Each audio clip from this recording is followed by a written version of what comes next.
City of Ojai Historic Preservation. I have an answer for that. Is there something else I can help with? Oh. I thought it was just at home.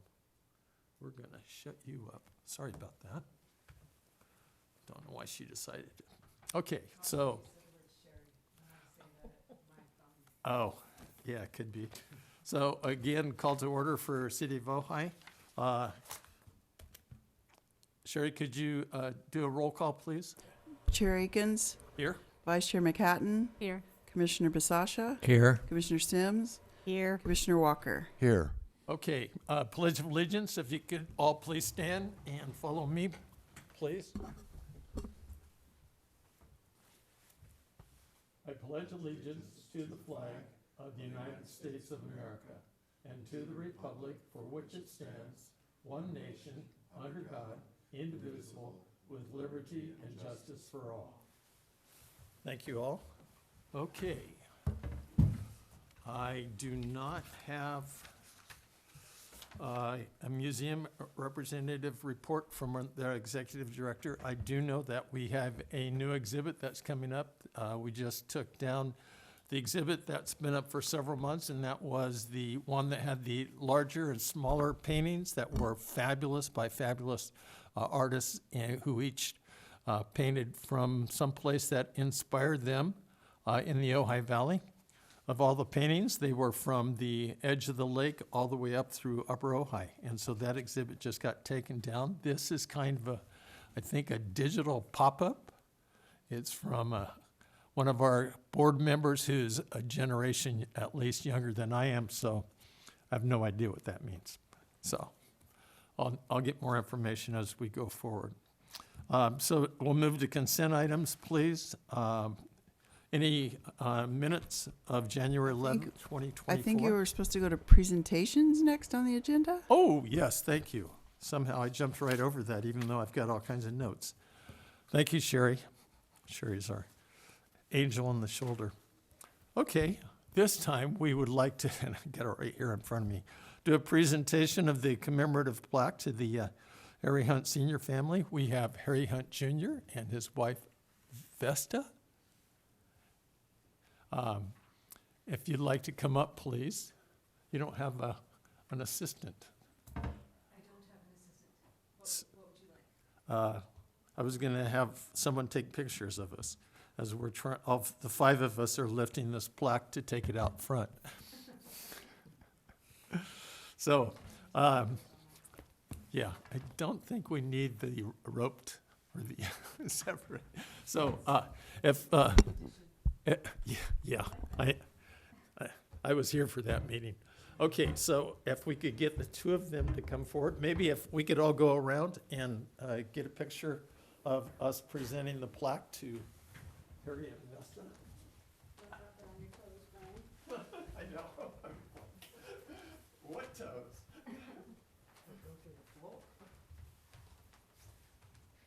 Would you like the background to be the, Yeah. the chambers? So you want to come over here? and Sure. we'll present it over Can here? you Sure, sure. handle mine? Sure. My daughter would never forgive me if I didn't get Oh, no, she would. I had her in mind what it was like when I brought this forward. Okay, sneak on in here, folks. Okay. So, let's work on everybody cozy. Okay. Closer. Yeah.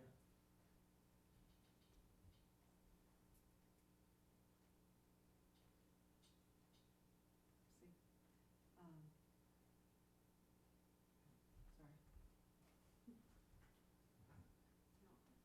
Pinch the screen. Oh, I have it on portrait. Maybe that's the problem. There we go. Oh, yeah, Okay. portrait's just, yeah. Okay, perfect. This is excellent. Ready? Okay. Great, thank you. Thank you. Oh, wait, that's a good idea. Hold on a second. Oh, one more- Actually, one more as you're passing it and like as you're moving there you go. Put your hands on it too. Would you all like to get back in there? Both hold on to it. But this way, you're both holding on to it. I think that's better. There we go, that's, yes. Okay, I'm going to take photo with this camera and then I'm going to take the other camera as well. So, just a second. Thank you very much. And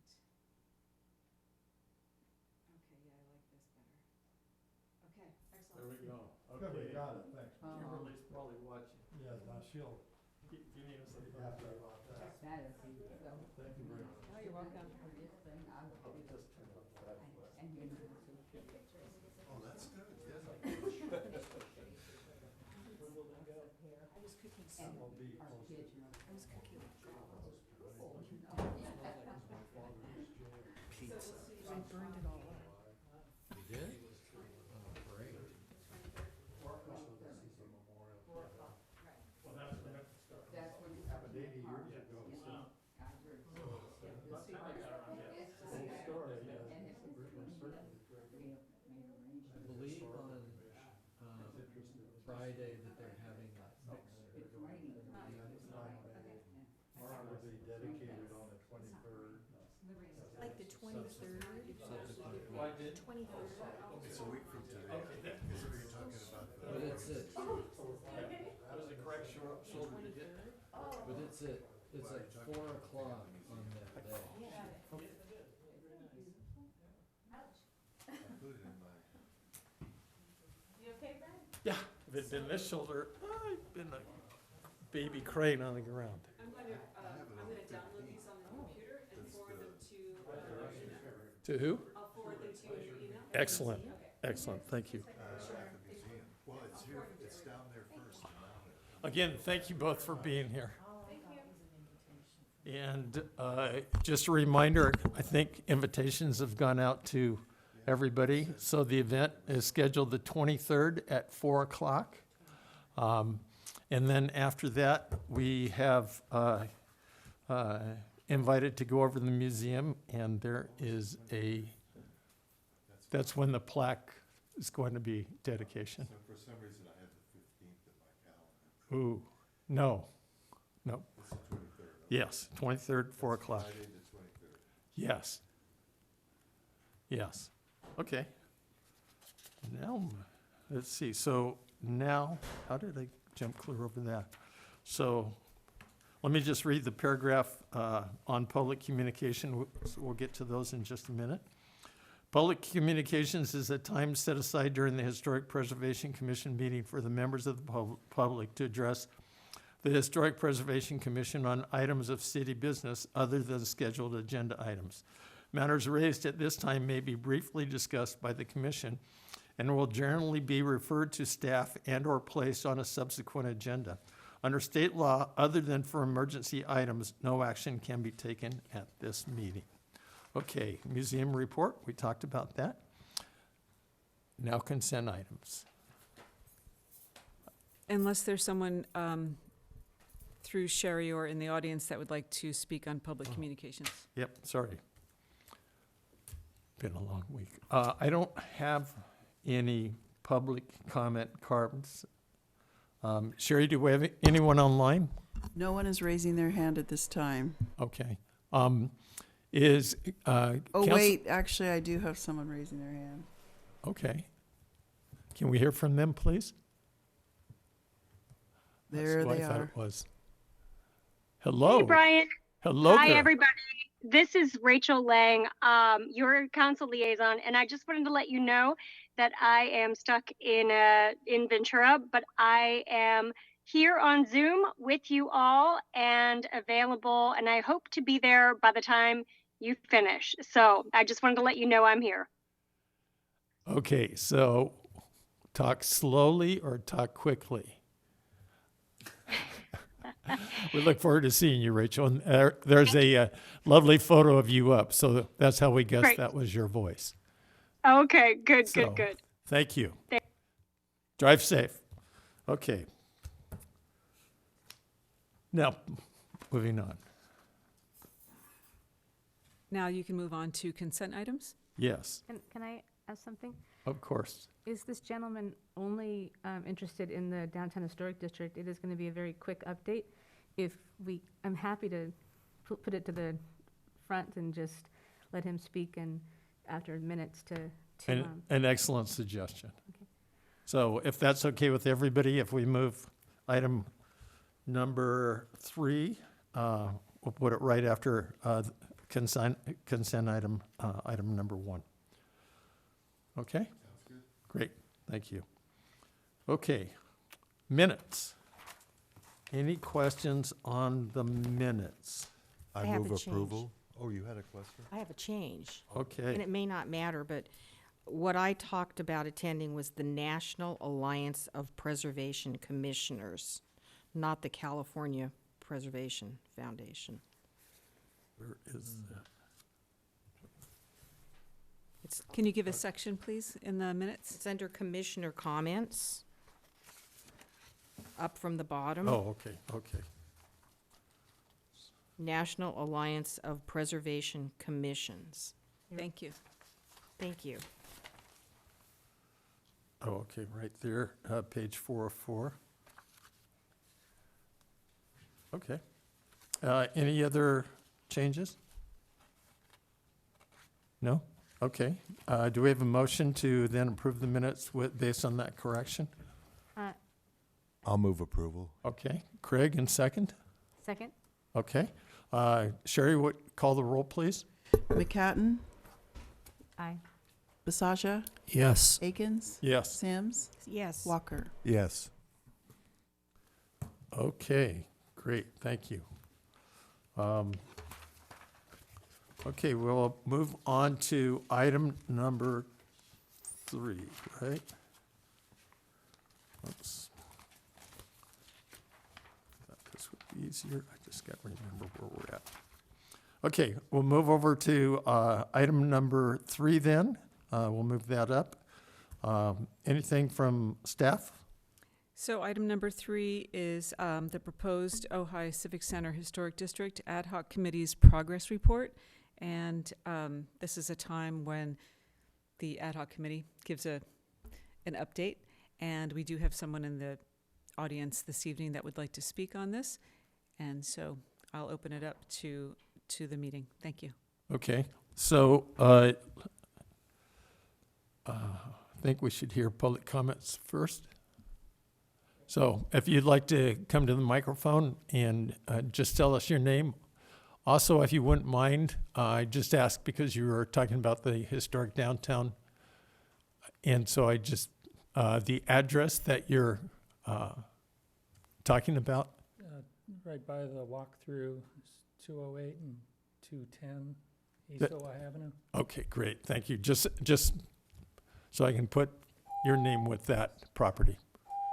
Okay, sir, Mr. Farnham. I am Stuart Farnham, and I'm here representing the owners of those properties. And we believe that this isn't something that we need to do. It doesn't seem to benefit the property owners, and we really don't see the need for it. Basically it. Okay, well, thank you for being here. Yeah. Any questions while you're there that we can what- answer? Is that me? I have no idea where that whistle came from. The train's been gone for a little while now. 308 and 310. My Oh, wife. text correction. Um, I like those. Anyway, what are you bringing to the table, basically, is what I'd like to know. What benefits would the property owners receive from having this declaration? I mean, it looks pretty on a plaque, but it calls for a reassessment of the property values, from what I understand. And I don't think that's something I need, because it's just gonna raise taxes, and it'll be subsequently passed on to the people that are actually working in those buildings. So I don't think they need any extra, you know. So currently, the head of our ad hoc committee is Vice Chair McCatton, so I'm going to let her answer that question for you. So the core downtown area is part of a state historic district that the state has designated as a resource. So anything that you're going to do that would be different from whether it was state or local, there isn't really much of a difference. You're going to have to do that anyway because you're part of a state district. What we're trying to do is do it on a local level so we can offer benefits to property owners. We understand that costs are going up, trying to maintain a historic building that's as old as the ones in the arcade are expensive. And so if we can offer Mills Act to contributing properties within the district, that would mean that you would be able to take a portion of your property taxes and put it toward maintenance. We also want to work with the city about taking all of these overlays and getting the overlays down to one, which is, if you're in the district, that's the district overlay that you're in, and asking the city to approve either a reduction or hopefully an elimination of fees for anything that you would want to do to your building. The idea is to try to figure out how to take this lovely thing of getting nominated or not nominated, becoming a resource of to the state district, but finding ways to make it better for the property owners. And I would love to talk to you further. I don't know if you want to be a part of the conversation, but or anybody whose train noises are coming out of your jacket, I would love to have a weigh-in. This is the time where you can see what's working, what's not working, what you would want, what you wouldn't want. Because it's already part of the state district, what can we do to make it better for you and make it better for property owners? And so this is the time where we want to bring it to council to ask them for these changes to ordinances to help property owners. So I would love to hear more from what you would have to say. Basically, it's gonna hurt the people that are in the buildings. They're gonna have to raise prices right across the board. But why? So- Well, actually, we're trying to answer questions. That's more than a question. And so Commissioner Vice Chair McHatton is happy to meet with you. I'm happy to meet with you. I met with 30 or 40 of the parcel owners the year before last. And so that's a discussion we'd love to have with you, and just to clear up some of the information that's out there.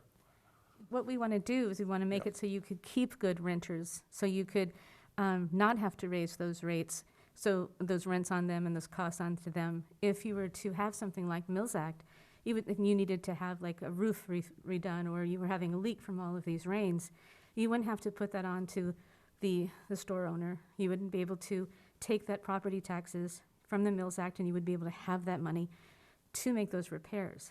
So nothing should change as far as, property values in Ojai, doing what they're doing, but the district shouldn't change that.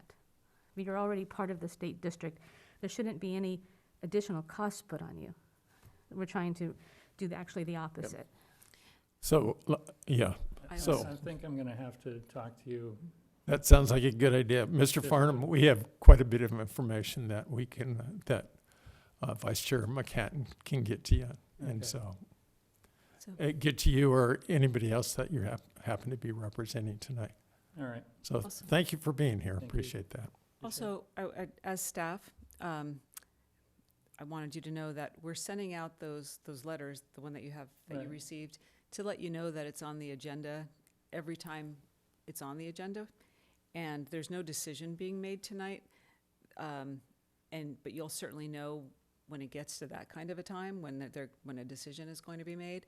Right now, there's an ad hoc committee that's doing research, and at every meeting, they're updating the rest of the commission on the research or whatever steps that, wherever they are.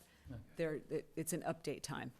And so it is a great idea to stay in touch, and you can always call staff, which is me, Okay. and I'm on that letter that you received. Right. And just know that there isn't a decision being made this evening. It's an update to what's to what's happening with the ad hoc committee. Very good. Okay, Thank you. great. Thank you. Thank you. Mr. Schaefer, you also had item number 3, so if you'd like to come up, please. Good evening. My name is Steve Schaefer, president of the San Buenaventura Conservancy. So we'd like to come and speak in favor of preservation action and preservation projects. And I think this is a positive project.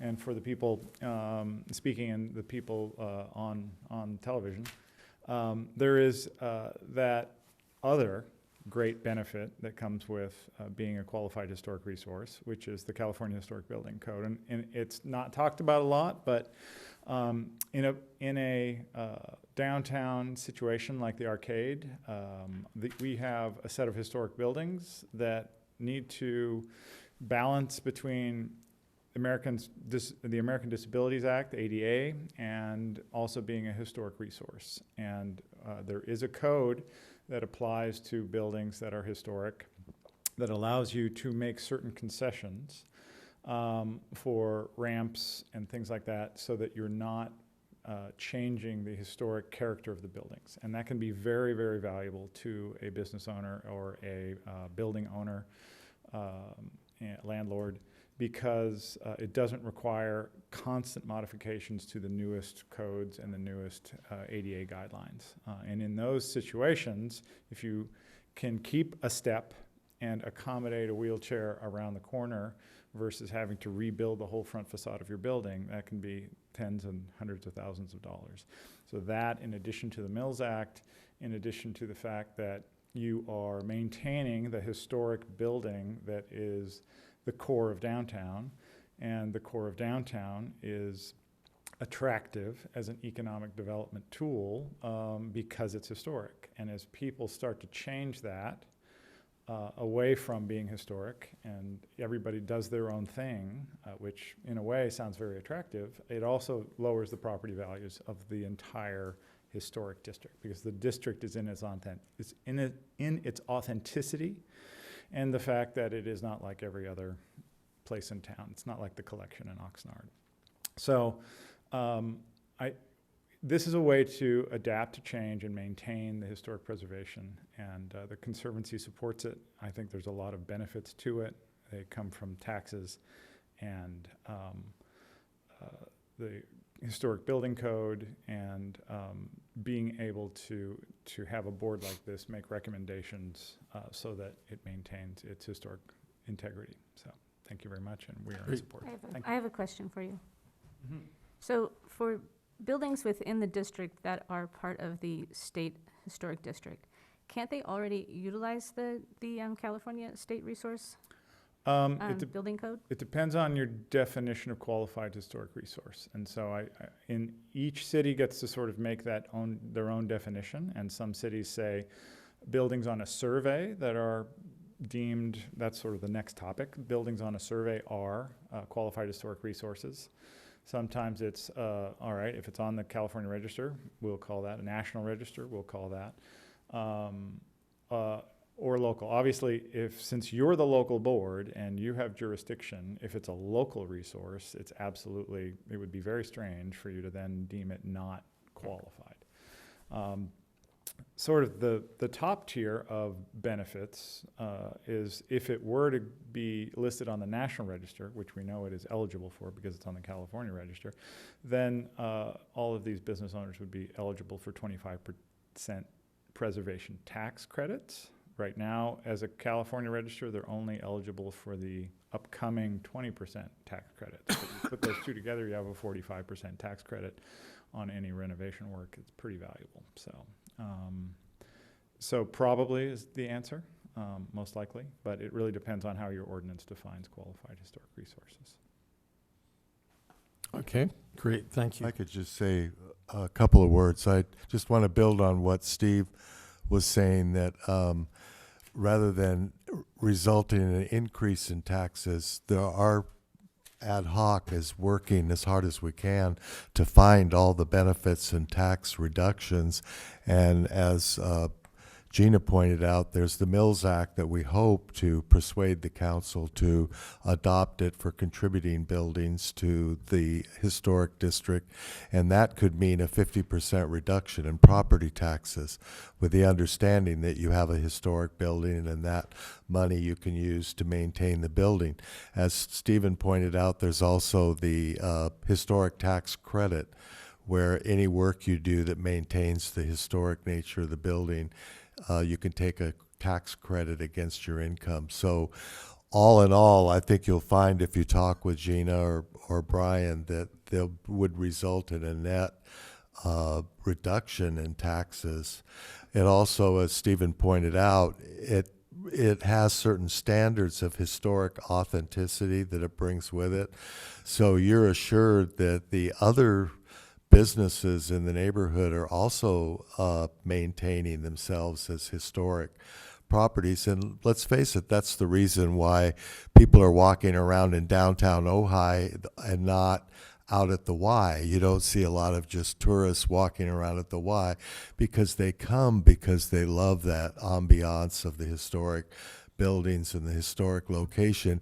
And it gives you as a property owner the confidence that the other properties will also maintain that standard. And it doesn't apply to the interior of your building, so any renovations that a business owner wanted to do to the interior is not included in any historic preservation. It's only the outside of the building, really, that people are worried about. We understand that your building might today be a dress shop and tomorrow it might be a coffee shop, and so you have the flexibility to renovate it any way you want in the interior.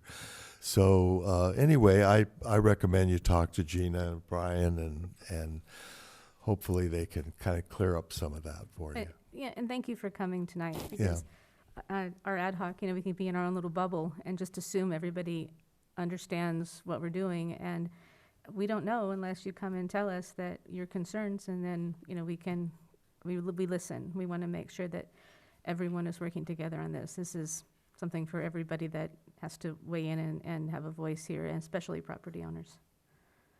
May I speak, or is my time done? I'm gonna say something about it. Is it quick? It's just when I first. Come to the mic, please. Please come back up, thank you. It's being recorded and When I first heard about this happening, we were told that of the maybe 30 or 40 different property owners down there, 80% said no, they didn't want this to happen. Has that changed? we'll address that separately. Okay. Okay. False information. Since I was the one that was in the year before last going and contacting all the parcel owners, which is why your name's familiar to me. So I had reached out to you. Our problem is not so much with the yeses and the nos as it's the people who we can't find or won't reply. Those are the hardest ones, because we really want everybody to weigh in. It's hard to get people just even interested to want to talk, I get that. It's my passion. It's not other people's passion. I get it. But we are trying to do our due diligence here. And if you look at the length of time and you look at how long we've been doing this, we're not rushing it. Craig and I, in fact, we're just thinking of it a totally different way right now, because we're really trying to pay attention to what this community needs and what the property owners need. So, we're not doing this alone. We're doing this, but having voices is really helpful. So thank you again. Yes, great. Thank you. Okay. Maura, I just had a question. So there were several items that were mentioned in the minutes that were requested and aren't in the agenda for tonight. So I just wanted to provide an update on those. We're not done with the report. Which report? On that, Oh, I'm sorry. I don't really. Yes. It's just like I said, we are Thank you, thinking Craig. of it inside out and a totally different way. We're pulling different resources and different ways of looking at it to make it more pleasing to everybody. So I don't really have an update other than we're still working on it, and we're meeting frequently and getting as much information as we can. Excellent. Thank you. And my question back to you, Mara. So, Chair, we went over the agenda before the meeting. So, can you be specific as to what it is that you're not seeing on the agenda that you wanted on the agenda? Well, So- I just wanted a report on actually things on there, just report on the ones that were achieved. Item number 4. Item number 4 is the opportunity to review the letter that went out to actually both communities, both the downtown community as well as the Structures of Merit community. And so that letter was forwarded to myself and Vice Chair McCatton. I did have an opportunity to comment on that, and those comments were used by Mara and sent out to the property owners. And you can see that that revised document is in our package. Yes. Um, Yes, and as you just said, it went out before the meeting tonight. Yes, Yeah. yes, it did. The other item is actually under, on the minutes, under future agenda items. And it talks about number 6, discussing the grant deed. And so it's mentioned in the first 2 paragraphs. The discussion on the grant deed, there was a meeting that was held January 19th in this building. They got to, I think, item number 5 after 10 o'clock. And that, so questions came up in that discussion to the point in asking about the court that's behind us. And I hadn't come to that meeting planning to speak, but I did bring the grant deed with me after hearing several things that were confusing just by the public. Then I took the opportunity at 10 o'clock, 39 minutes and 19 seconds to get up and speak. I got here at 4:30. And so what I spoke on at that meeting when for the 2 minutes I had was I did read the section of the grant deed that actually talked about the property here. I read that. I said then that any further items could be discerned by the legal counsel, by Matt, and that also in those 2 minutes I specified the 3 items on the campus here, the tennis court, City Hall, and the carriage barn as the 3 things that are protected, and so I've specified those 3. And so I came back and I reported to Mara that I had done that, and because I'd done that, I didn't see a need to have the grant deed on our discussion for tonight. Yes. So, well, I was just going to say, when you were finished, I was going to say that would be, that would be a commissioner comments section, and I'm not correcting you that it's being talked about right now, but right, it's not on the agenda, so that would definitely be appropriate, and so we've just opened up commissioner comments. Okay. Yeah, I did it because of trying to get the timing down. Right. So I just realized there was something I wanted to add about the Downtown Historic District. Last year, when we had our joint council meeting, we ended up getting a bit of a history on what commissions were by Commissioner Convery. We ended up having public comment that council approved to continue into our hour. And I was going last with my district, and I got bumped. And so I have to wait another year until I can talk to the council. Craig and I are at a point now, we are ready to have a joint council meeting to talk about the Downtown Historic District. There are things that we need to know that we have council support on, and that we need to inform them. I would like to proceed forward, but I would like to put in a request that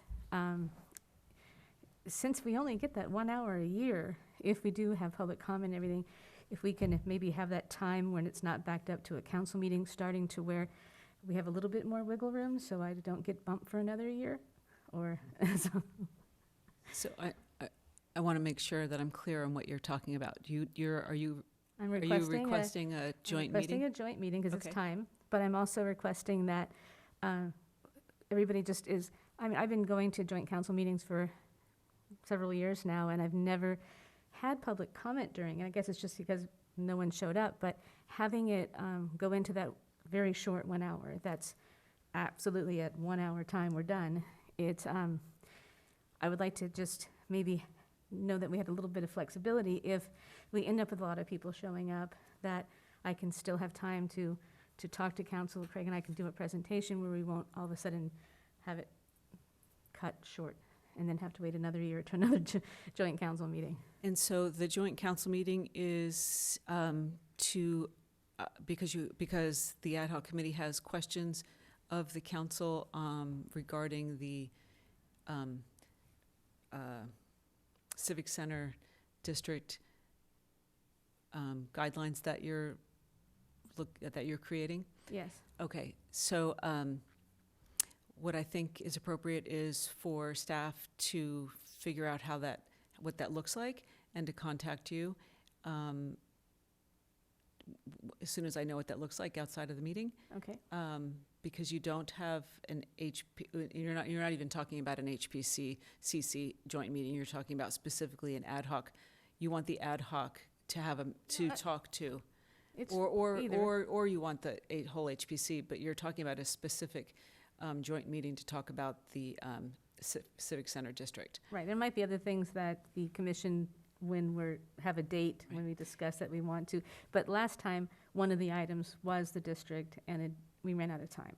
So I just want to make sure that I just address that we ran out of time and why, because it was a little unusual. So I just wanted to make sure that maybe we were just given maybe another half an hour earlier start, so if it did run over because of public comment, that we didn't run into a council meeting where they had to end right then.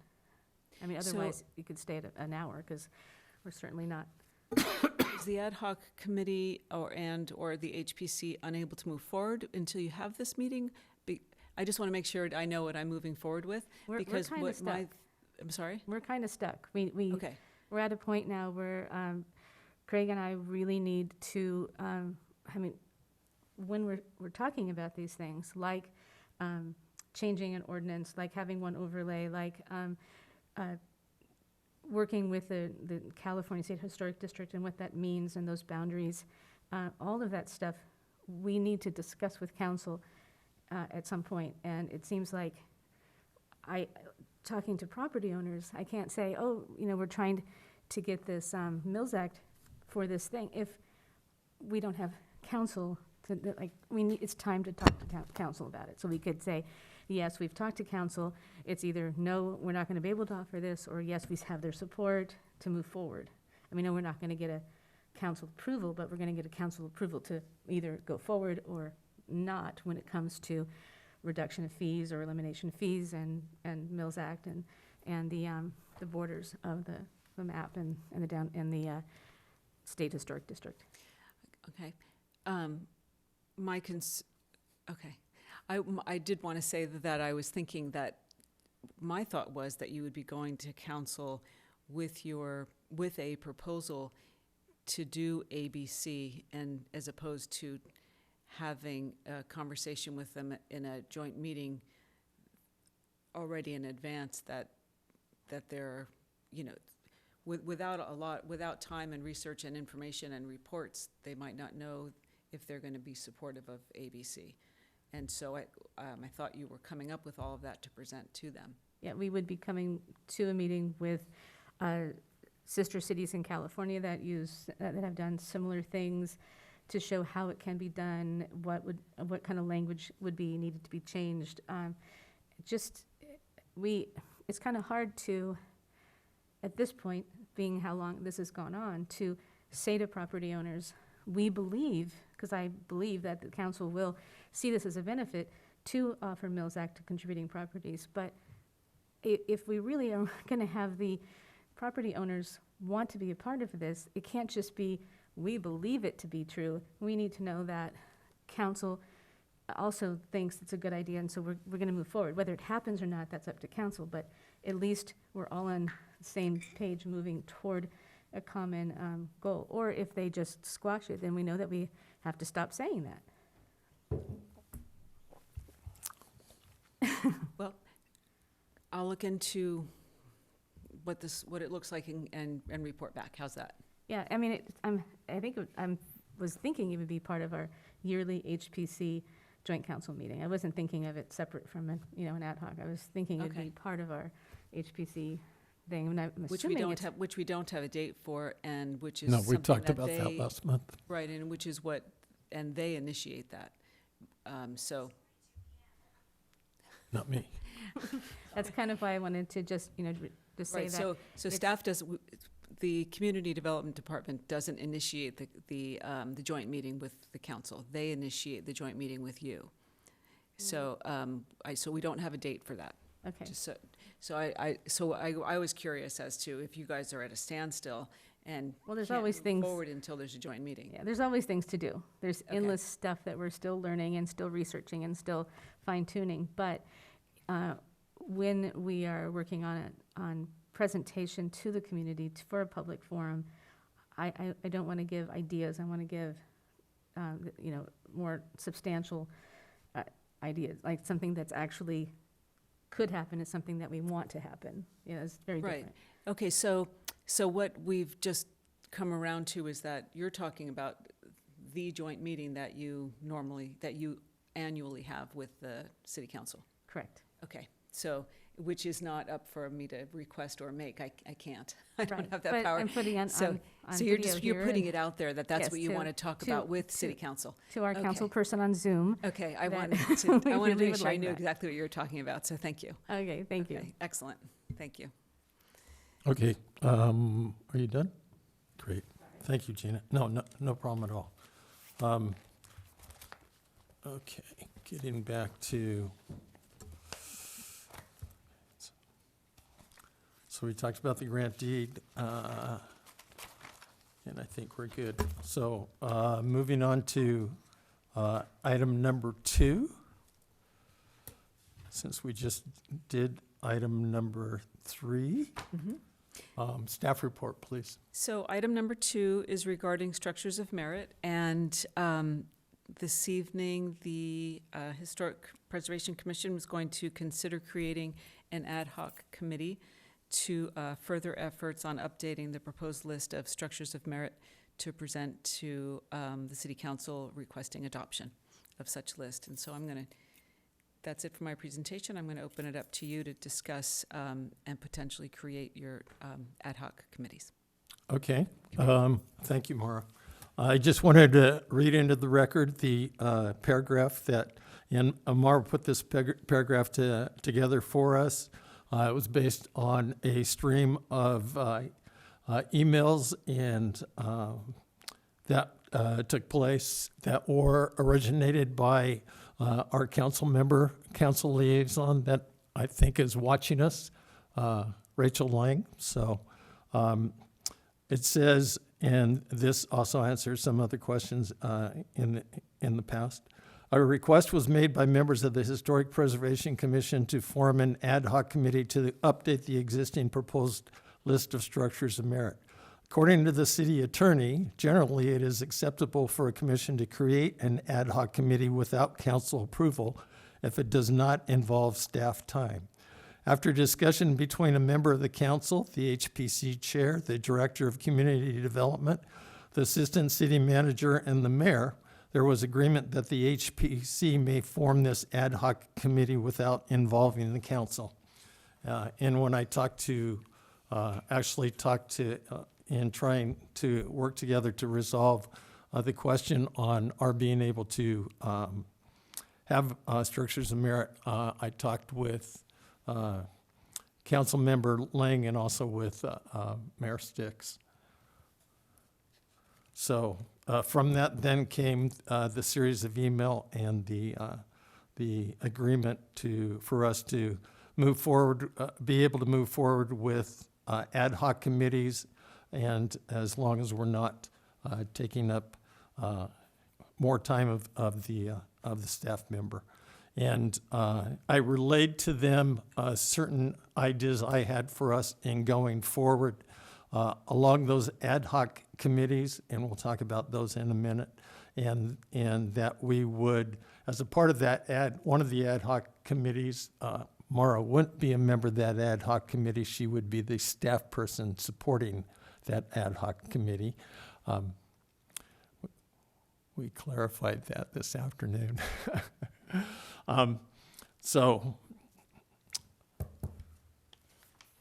Isn't Maura, aren't you supporting all the ad hoc committees? Well, yes, I would not be, staff would not be a part of the ad hoc committee. What I think what Chair and I discussed earlier, please correct me if I'm wrong, is what we talked about is gathering information on the background as to where we've come from and where we are and today. And so there's, whether it's, emails, staff reports, letters, people that are interested versus and not interested in being on the list, and giving all the background, and getting an ad hoc committee or chair up to date on those things. But additional work has not been approved by the council for staff. Yep. So, but as far as coming here to the commission, yes, I'm your staff member. yes. So I'm always presenting your staff reports and such. And it'll become, my thoughts on that will become clearer soon. Yes. It seemed to me we began the idea of having an ad hoc committee when Commissioner McHatton suggested that maybe we needed to revisit the language that's in the ordinance, that possibly it had some provisions in it that weren't necessary, that were confusing, needed to be clarified. And I've gone back and read through it myself, and I see the same thing, that there could be some areas where that language itself just needs to be updated, because one of the reasons for even having it is to make sure that we have a designated historic category that will help to protect these buildings, as well as help to acknowledge them and put them out there before the public. And I was reminded of this yesterday when I saw the agenda for the Planning Commission, because they were looking at Senate Bill 9. And I don't know if everybody's aware of Senate Bill 9, but it gives property owners a ministerial right to subdivide their property, to be able to take their property and divide off in two and create a second whole house, so that what was a single family property now becomes a double family property. And one of the things that it says in Senate Bill 9 is that this can all be done ministerial without any involvement of the local government, except to make objective standards, unless it's a historic property. If it's been designated a local historic property, or if it's on the state register, or if it's a local historic district, that then it's no longer ministerial, and it can be evaluated by the HPC and by the Planning Commission. So one of the purposes of this is to be able to keep that local review of properties, to make sure that we all saw in the newspaper that there was 2,100 units planned for across from Nordhoff High School, and that just by some miracle we dodged a bullet and that was withdrawn. But the way these mandates are coming down from the state, this is something that we're going to see more and more of, where the state is mandating that the cities and local governments just allow developers to build on properties. And for historic properties, that would be really disastrous. And we have a lot of historic properties in the city of Ojai that are not designated, that are not landmarks, because the only designated historic properties that we have are landmarks, historic districts, and structures of merit. And we have 35 nominated properties for structures of merit, but none of them have been approved yet by the city council. So when I was at the meeting of the council, when they were discussing the Becker agreement, the city's attorney for negotiating with the Becker Group, Sunny Soltani, turned to the council and said, now is the time for you to identify and designate your historic properties, because these mandates are coming down, and you'll find it's too late if you wait until the end. So I think it really behooves the city and the Historic Preservation Commission to try to identify those jewels, as she said. Go comb your neighborhoods and find your jewels and designate them, because if somebody buys it and puts in a permit to demolish it and build a 10-story building, and they can fit that within the ministerial requirements, then there's nothing you can do about it. It used to be that these were all discretionary projects, and so you always had CEQA that would be there as a backstop, that they had to work with the local council to make sure that it fit in with the character of the town. But now that they're starting to be ministerial, it takes away that freedom unless it's been designated as a historic district or a historic. So we would all hate to see those buildings like we saw in the Ojai Valley News that were proposed for across from Nordhoff popping up behind Matilaha Street or Montgomery Street, which we've seen happening in Ventura. If you drive through downtown Ventura, you see those properties. So anyway, I think it would behoove us before we take that next step of going back and reviewing the actual nominations, to try to go through the language itself and make sure it'll pass muster as a historic property that protects those buildings. Thank you, Craig. Okay, so a lot of background work took place to enable us to get that paragraph that I just read in this. What you're talking about, Craig, has been discussed before. There are no nominations to the City Council for the historic structures of merit. There's a list of potential historic structures of merit that we have before us that we've been discussing, but nothing that's gone to the council. So no nominations that take place.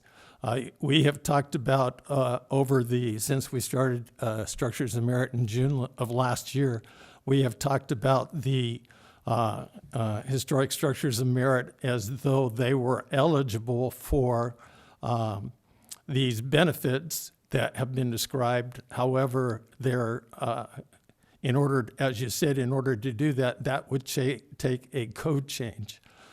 We are not going to do a code change unless we have gone before the City Council and gotten approval for them, because for us to do a code change is definitely going to involve staff time. And we're not authorized to use staff time going forward. So again, I understand what you're saying. We have talked about that at different times, but that is the project that we're talking about is the historic structures of merit. When I talked to them about getting ad hocs in, I mentioned that I had in mind 3 small ad hocs. Currently, we have 5 individuals. I just got the update on what the guidance on adding our 6th and 7th commission members, which are now authorized and approved to go to that. And so with that, we would have some small ad hoc committee meetings. I said on Mara's time, which we talked about, that basically Mara's time in this, most of it is already invested, and that's why I went through all of the different agendas that we've had since June in the meetings where we've talked about the structures of merit and gotten that so that we can get the information that Mara provided us and provided to the owners, and to recapture that and to put that in information that would go out to the property owners of the historic structures of merit. Again, changing the code is not something that's quick and easy, and it involves a lot of discussion. It involves going to the council multiple times, even with second readings and everything else. So that was not part of what I shared with the all the different individuals that you saw were listed in that. Again, I talked to Mara and Lucas about it in the month before that. I talked to Rachel. I talked to the mayor about my thoughts on going ahead with the historic structures and merit that I think would bring would bring an understanding and a clearer insight to the property owners on what it means to be a historic structure and merit under our current code. And I think what I'm proposing can be done under the current code. If we want to then take it another level up from what I'm proposing or going to propose, then that is something that we would have to go to council and say, this is what we would like to do in order to change the code to make the historic structures and merit change the code to where it recognizes the historic structures and merit as an item that is eligible for the benefits that are currently only associated with landmarks. The other thing, all the wild thoughts, the other thing is that we have historic structures and merit that may not even be eligible to be landmarks. So just something to think about. Let me tell you what I had thought about and put forth and shared. It was to have 3 ad hoc groups. The first ad hoc group would be made up of Craig Walker and Rick Bisaccia. That ad hoc group, first we would set a limit by the HPC on the number of properties that we would consider as ad hoc. I know we got that curbside survey that was done by San Buenaventura that has hundreds. We certainly don't want to do that. So ad hoc number 1, set some kind of limit that for the historic structures and merit. To update that list, we've been talking about updating that list ever since we started talking about this. Identify properties we want to look to weigh on whether to include them in a potential structure and merit list. A full list of the structures, not just the ones that we think that we recommend as a structure, as becoming a structure of merit, but the full list of structures that is put together by this ad hoc committee would go before the council, because they always have the option to say, well, HPC, we appreciate the efforts you did, but we think you missed this site or this site.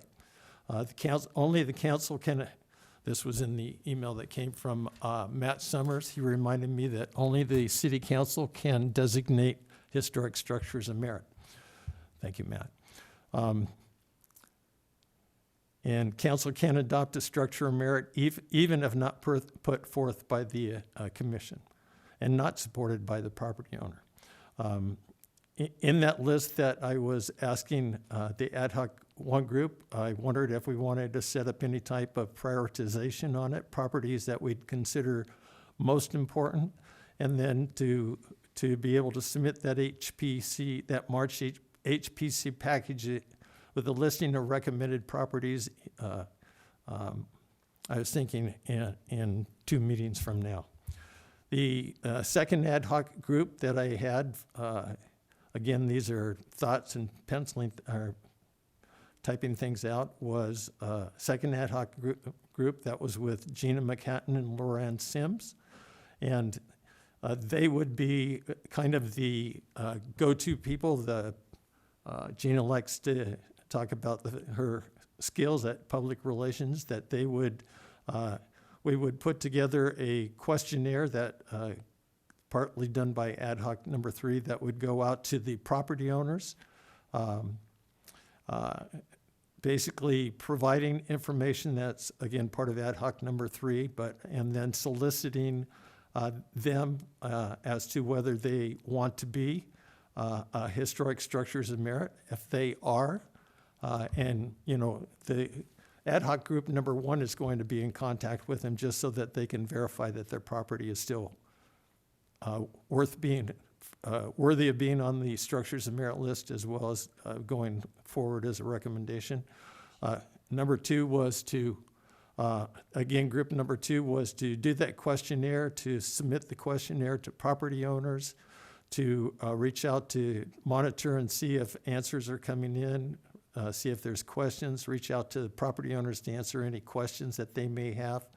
Again, monitor responses from property owners for any decisions, any unclear responses to the questionnaire. And then if they have multiple buildings on the property, if they were to prioritize that. The one that comes to mind is the Crotona, which has a plethora of buildings that's on that property. But to me personally, having ridden my bike around that property multiple times, the only thing that's interesting and fascinating to me is the building that you see when you come to it, which is just fabulous inside. Number three, on the ad hoc committee, and this is where I was talking about Mauro Macaluso, basically what it means to, what a historic structure of merit means to the property owners. Each, if they had a choice, what property on that, if they don't want the whole property, are there individual things, what they would do. Yeah, I note here, can they opt in? Oh, if we don't choose them as a historic structure of merit to be recommended to the city council, could they opt in? Could they say, hey, we at some time later asked to be nominated as a historic structure of merit? I said, yes, the property owner can advise the city that they wish to be acknowledged as a structure of merit. Whether that recommendation goes to council will be first reviewed by the HPC, and the HPC will decide whether to recommend to council for their review and potential acceptance as a city of Ojai structure of merit.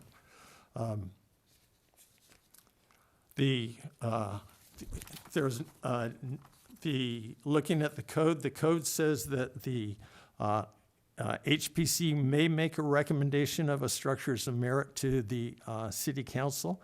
There's nothing that says that the HPC must make a recommendation of a structure of merit to the city council.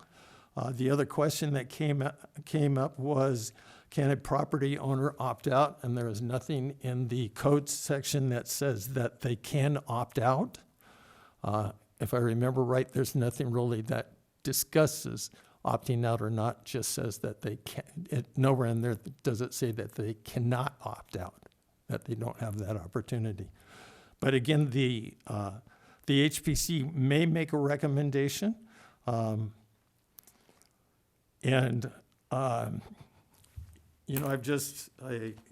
got a copy of a couple articles in San Diego. I've been watching the city of Ojai have been raising the Ventura bells for ever since these first items came out, and basically that were usurping or taking over or getting rid of historic preservation type things and allowing buildings to go on pretty much anywhere in the city. And we were fortunate that those buildings didn't go in across from Nordhoff. That was done because of work by the Community Development Department in having the fact that certain things in our housing plan had been accomplished, and therefore they were able to tell the property owner that they didn't have the option of using that crutch as the support for them to build such a wide array of properties across the street. It seems like, again, what we're seeing is that there is a wave of development that is going through our state, and they are the developers, the whatever you want to, builders, the providers are using whatever argument they can and persuasion to be able to find a way to build. I think in discussions and reading through that, part of what we need to be doing is finding a way to work with the property owners to help them to understand exactly why we're doing what we're doing. and encourage them to want to be listed as a structure of merit. Perhaps as I said, their property isn't worthy of being a landmark anymore. Something that's taken place, some change that's taken place that would prevent them from being a landmark, but they still may qualify as a structure of merit because the structure still has enough integrity in it to be worthy of being identified as a structure of merit. So my thought was to reach out to the owners of the property. This is similar to what I did a year before last, is I reached out to the parcel owners. Most of the parcel owners I did not know. I didn't know them. They didn't know me. We talked to them. We presented information to them on why it's favorable to have a downtown historic district, what the benefits were to having a historic district, and basically worked,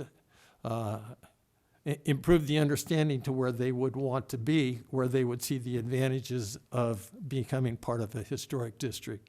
And I think that's what I would like to see us, and that's part of the reason behind the three different groups, is us working with the parcel owners, the historic structures of merit parcel owners that Group 1 will designate, and get them to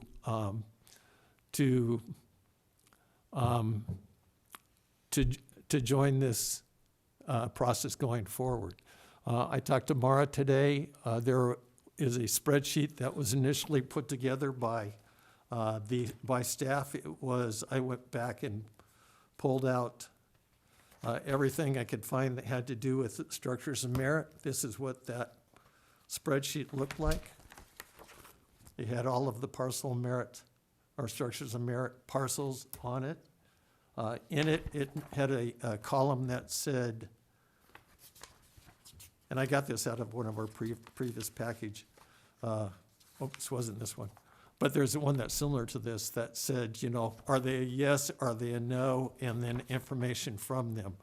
As you saw, we had several parcel owners that came here. We're down to 0 now. Mr. Orsland didn't show up tonight. We miss you, John. We hope you're doing well.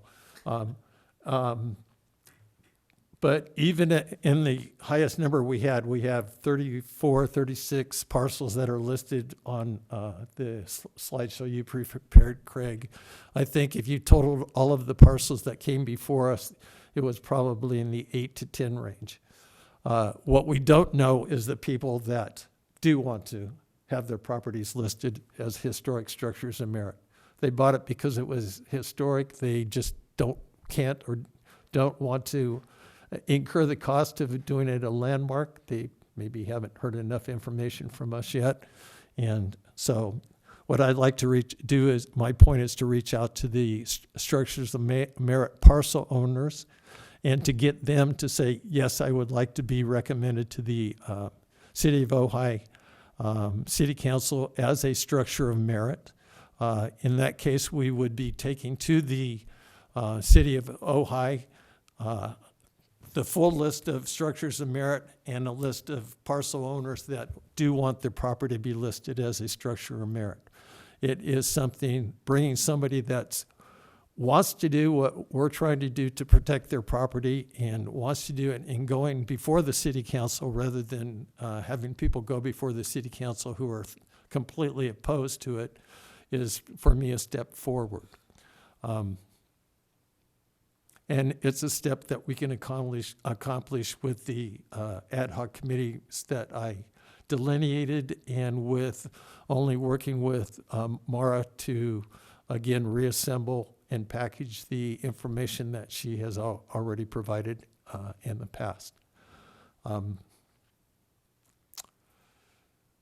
So that's where I am. I've spent a lot of time on this, and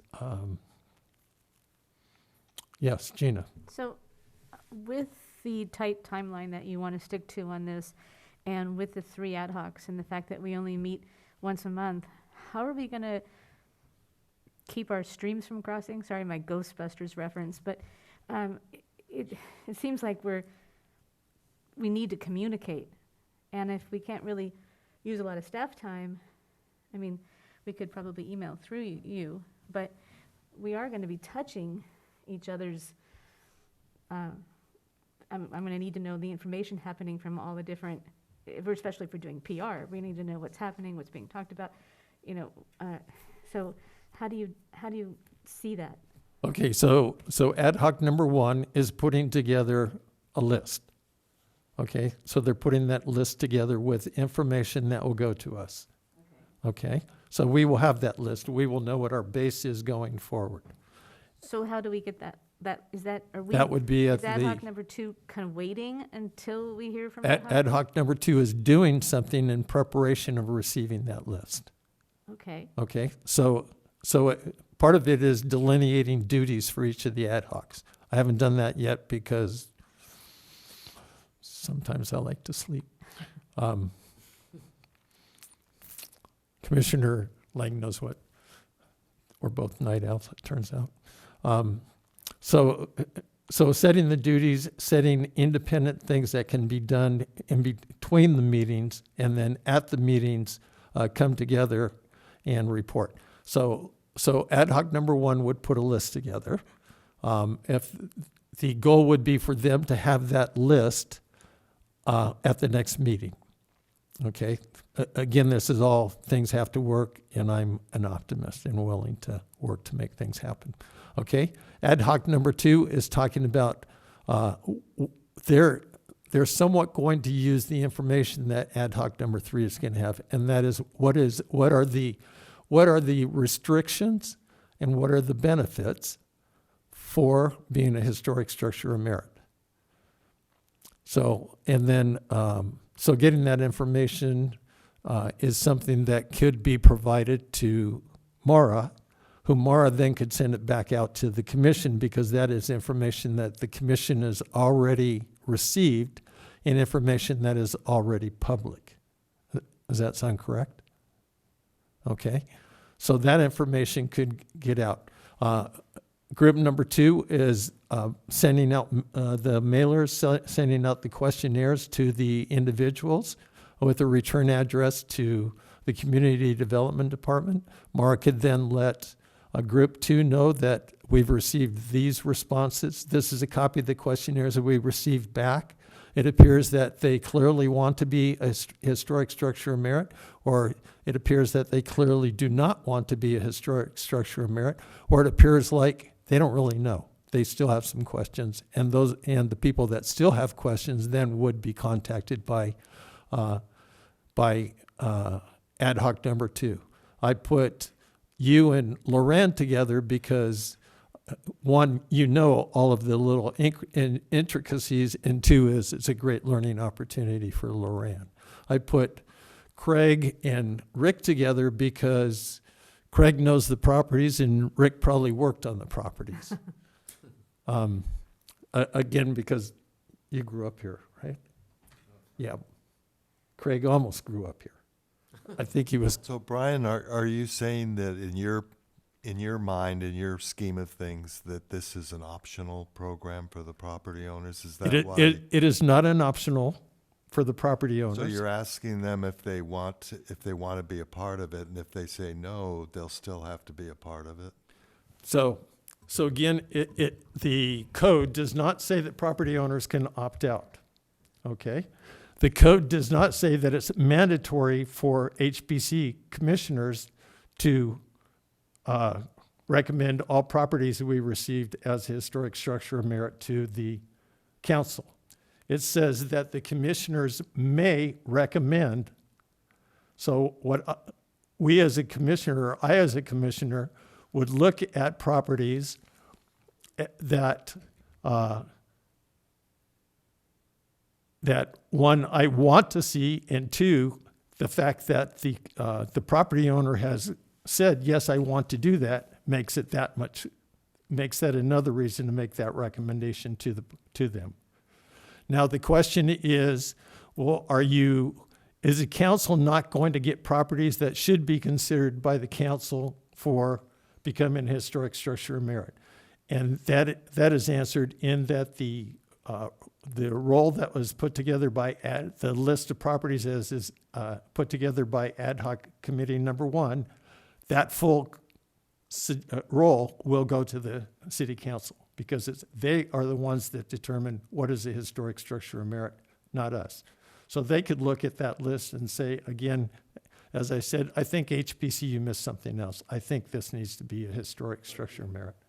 If a property owner says, I want to opt out, as some have said that, then we would still recommend them to the council, or are you saying that we would not? So we do give the property owners the right to opt out if they don't want to be a part of it.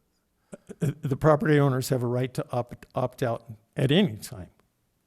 There's nothing we can do to make people say, yes, I want to be it. So, and again, the code doesn't cover them opting out or them not opting, doesn't talk about Well, the opting out. code defines how a property becomes a structure of merit, and it doesn't involve the property owners saying, I don't want to be a part of it, so they don't. I mean, you see what I mean? It involves the HPC recommending properties that it's found to be historic. And if they find a property, let's say the Art Center, to be a historic building that is deserving and should be with this recognition for the people of Ojai, it's not just this commission, but it's recognized by the people of Ojai with a certain level of two things that they, the only two requirements is when they do propose something, they want to alter the building or they want to demolish the building, it just needs to come before this commission for comment on that, to take that to the planning commission for them to consider that. So, so those are the only two things that it requires of them. Oh, I'm sorry. So, so if there was a property that they opted out of that I thought should be involved in ours, then I would talk to them some more. Again, I'm trying to find a way that has wins in it, wins for us, wins for the property owner, wins for the community. That's going to invite. I was going to say entice, wrong word. Invite property owners to be with us on the progress, moving towards having a plaque that says City of Ojai Historic Structure of Merit. But then also, excuse me, also when we talk to them about it, we need to be clear on what the benefit is for them. Absolutely. And it sounds like the city is a little unclear. I mean, I actually went and looked at the Pacific Grove, where our new city manager comes from, for their historic ordinance. And they have a thing similar to the structures of merit, but they call it a historic inventory. And they give all those properties on their historic, and it's a town about the size of Ojai in square miles, a little more population than Ojai has. But it's basically a similar size. And they offer them use of the historic building code. They offer them tax benefits. They offer them quite a bit of benefits, and they have 1,350 buildings that are in their historic inventory, and it's not something that they give the owner the right to say, no, I don't want to be part of it, because they're buildings that actually are historic, like the Art Center or the any of these buildings that are on our list. Anybody in Ojai would consider them to be historic.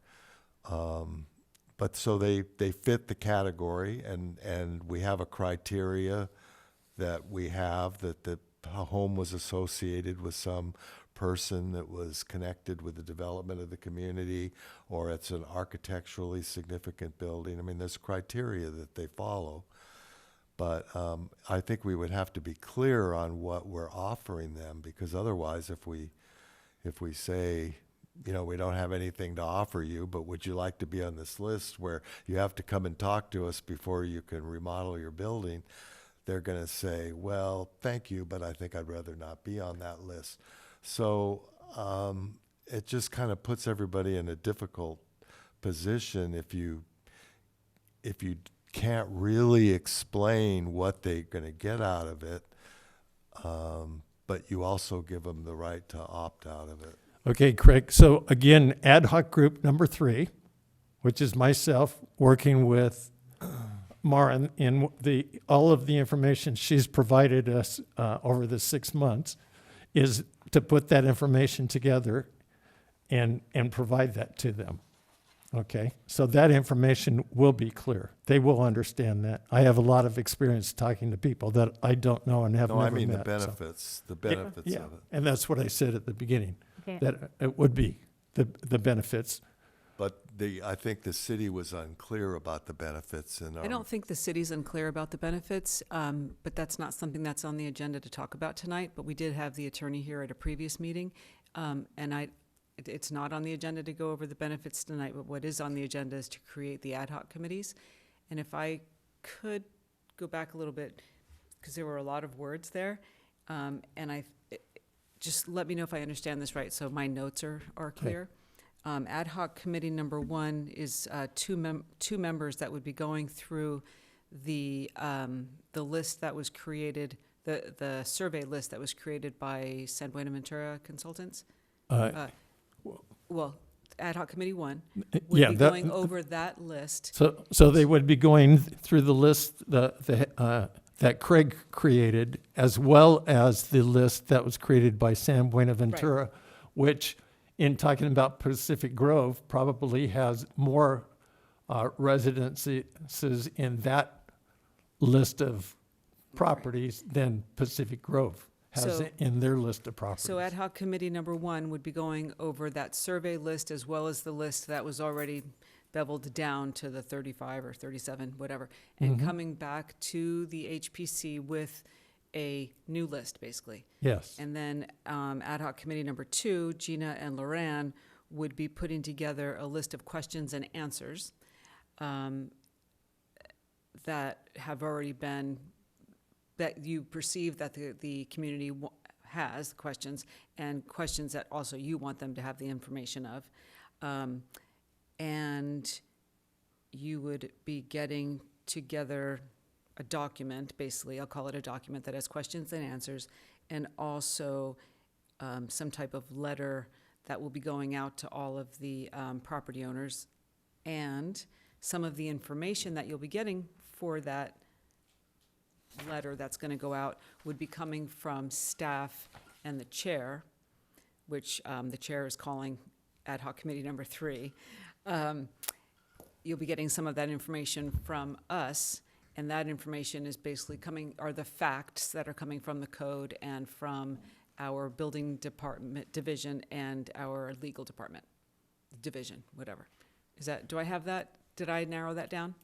Sounds correct. Okay, thank you. Yes. And could I Okay, just so- add one thing, that when it'll be the whole commission that will decide each one of these steps. So if the ad hoc committee comes up with a list, before it even goes to the second ad hoc, it'll be the whole commission that will approve whatever recommendations have been made. I wouldn't want to feel like it just 2 of us are deciding which they are. It would feel more appropriate to me for the whole committee to look, commission to look at what we've come up with and approve that, or say, oh, I think you're way off on this Right. house. The ad hoc committees will be coming back to the full HPC at a hearing or a meeting that's been agendized, and coming back with your findings, with your recommendations for, yes, a full buy-in, a vote. And the same with the other 3 ad Absolutely. hoc, that there wouldn't be a decision made by the ad hoc, it would be made by the whole commission. The question and Absolutely. answer, the question and answer letter and the solicitation, if you want to call it that type of letter,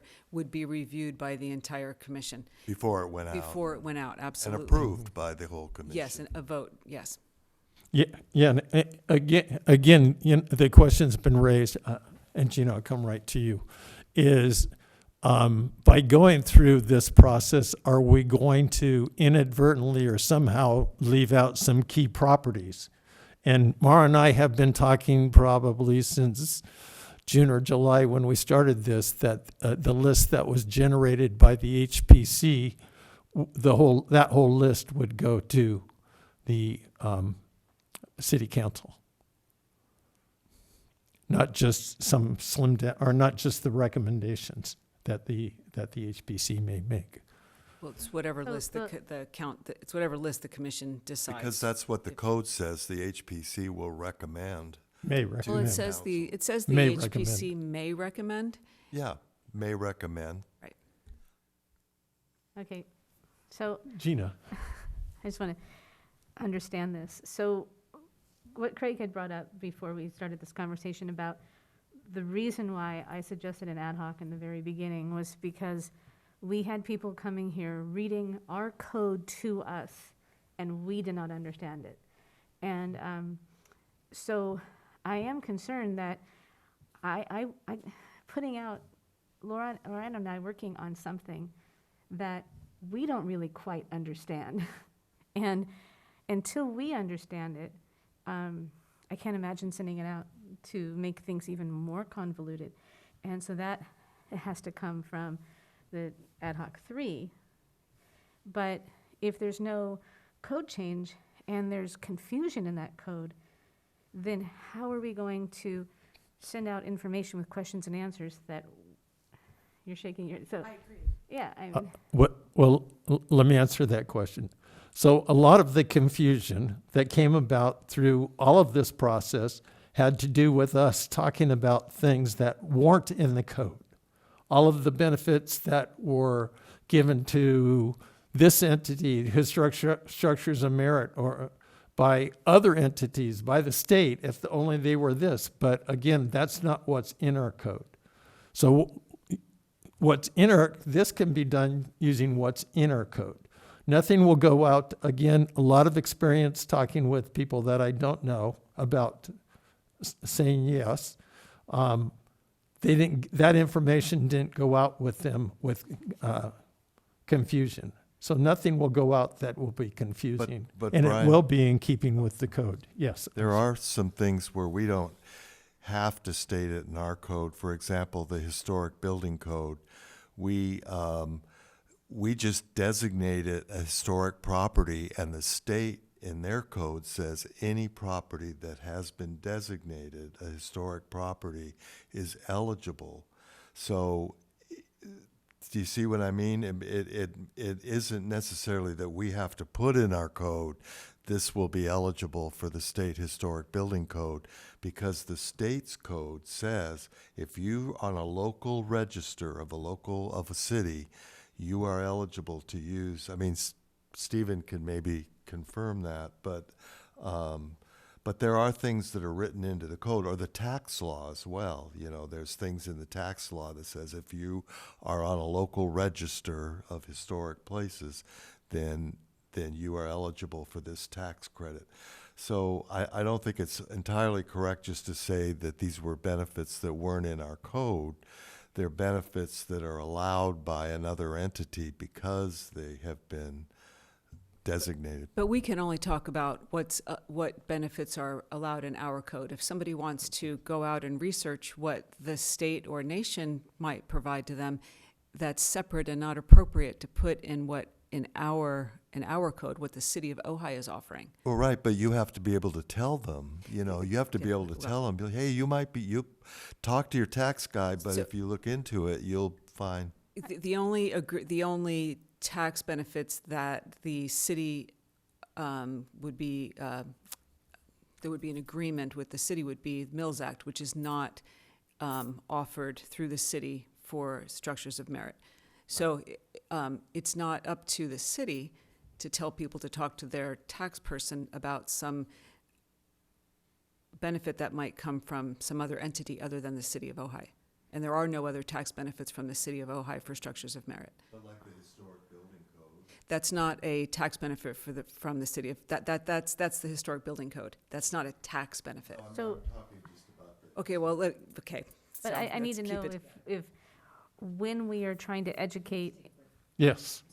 Go so right ahead. when number 2 is trying to educate the public with the questions and answers, can we include the information that we have researched, like the state historic building code? Because that's something that I feel like the problem that we had, which is why I wanted the ad hocs in the first place, was because it's like, we understand if the downtown historic district, it's like, these are their benefits. You're part of a district, but the structures of merit, the way the code is written, is you're put upon, but you're not given anything in return.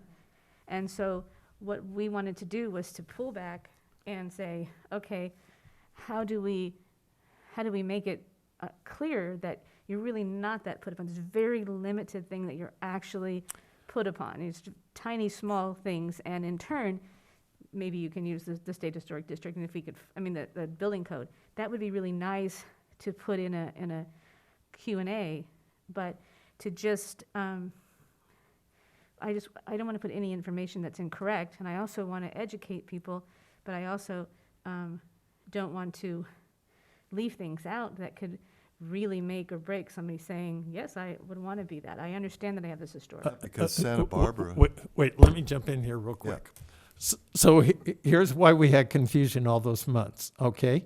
Because one of us, or some of us, are trying to talk about what's in the code, and others of us are, okay, well, that's the code, but look at this whole world out there. Well, this whole world out there doesn't apply to us. Doesn't apply to anyone here, doesn't apply to anyone in the city. But if the state historic building code is out here, that does apply. Could I use that?